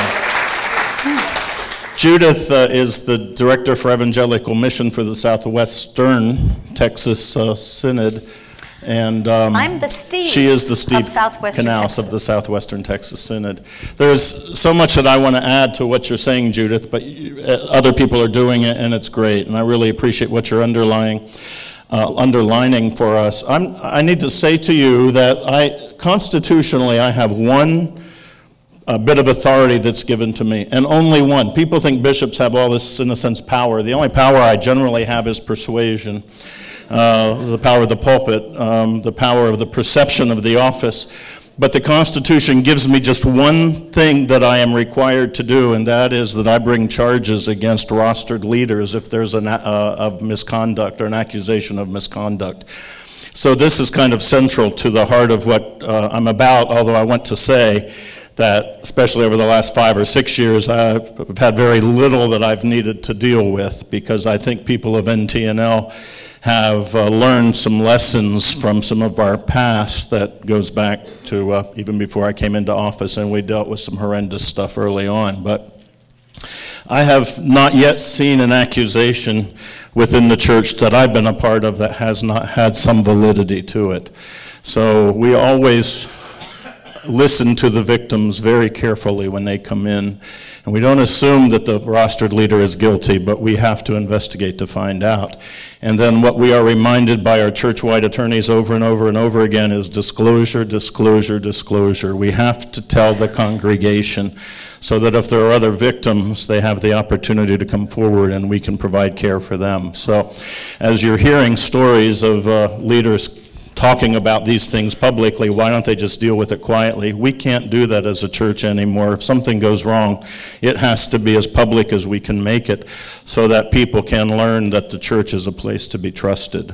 And more, I think that that's happening in terms of safety and perception, because we don't allow things to stay hidden or under the carpet anymore.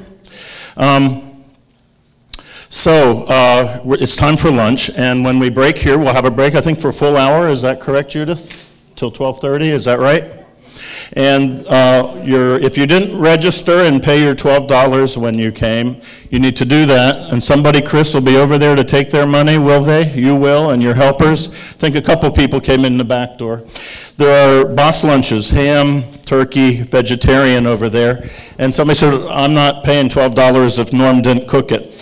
We wanted the Briarwood staff to sit in on this today, although Norm's on vacation, so he didn't come in. But anyway, that's the reason they didn't prepare lunch, because Phil thought it was important enough that his staff be here for this training today. I want to say I'm proud of all of you for coming.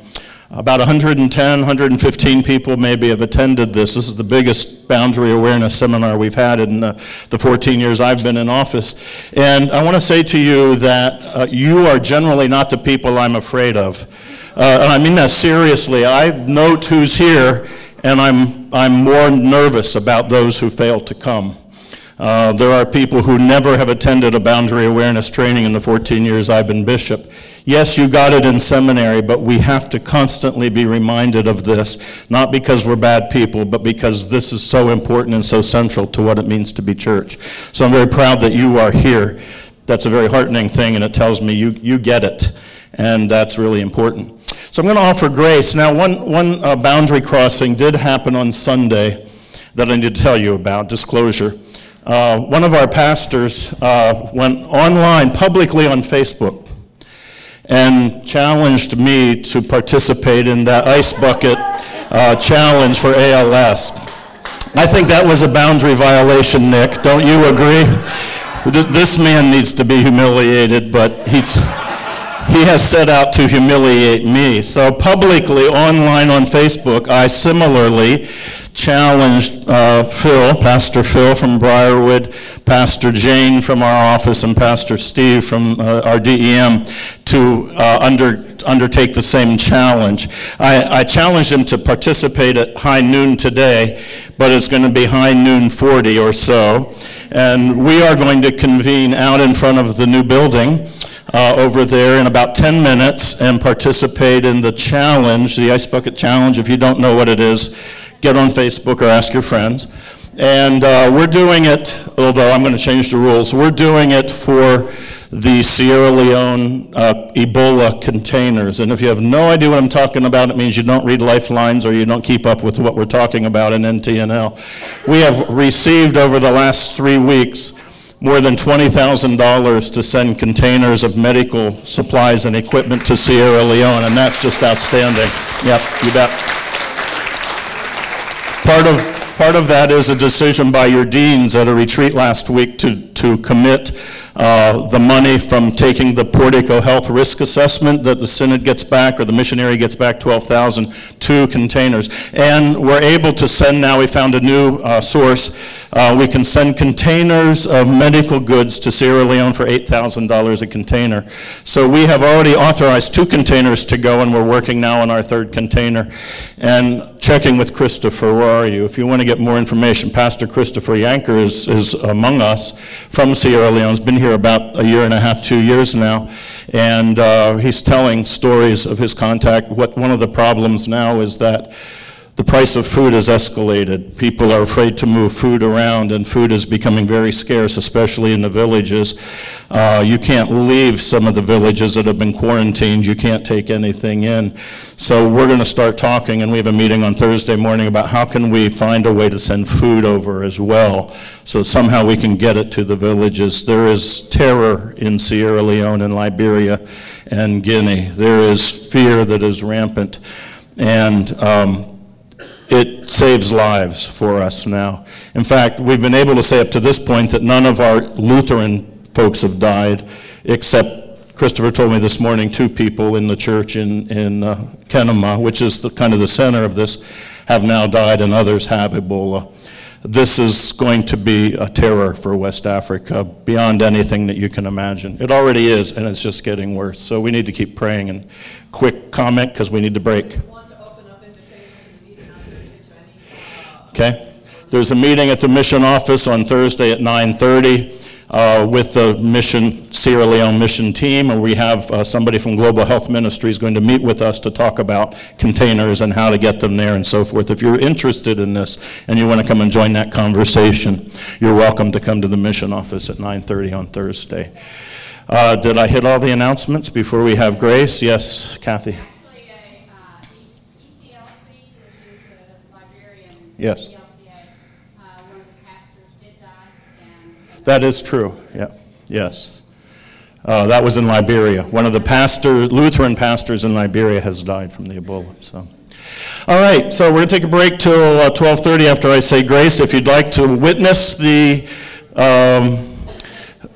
immersion, the rebaptism of some of your favorite mission staff, you can come join us, and we will, if we're able to, get into the building and take a little bit of a tour if you'd like to see what the new facility is going to be looking like as it moves forward. So come on over and join us. Otherwise, grab a lunch and eat lunch here or go wherever you'd like to do that. The Lord be with you. We, O God, place this day into your hands, for this conversation that we have is so significant and so important to our own hearts and the people with whom and to whom we minister. You have given us an incredible trust, Lord God, to speak words of grace and mercy. And in times of relationships and feelings that run strong, we recognize that boundaries are crossed sometimes. Teach us, Lord God, how to maintain appropriate relationships and how to invite those in our congregations to enter into those relationships as well. Help us to provide a place as church where people can come confident that their children and they themselves will be safe, and that their leaders care enough to provide for that safety and to ensure it to the best of their ability. I thank you for each one gathered here and their willingness to enter into this conversation. We thank you for the stories that have been shared and pray that you continue to enlighten us this afternoon and to help us think more deeply. Bless those in Sierra Leone and Liberia and Guinea and Nigeria who this very day are dying because of disease, and those who will have contact with those who are dying who may become ill.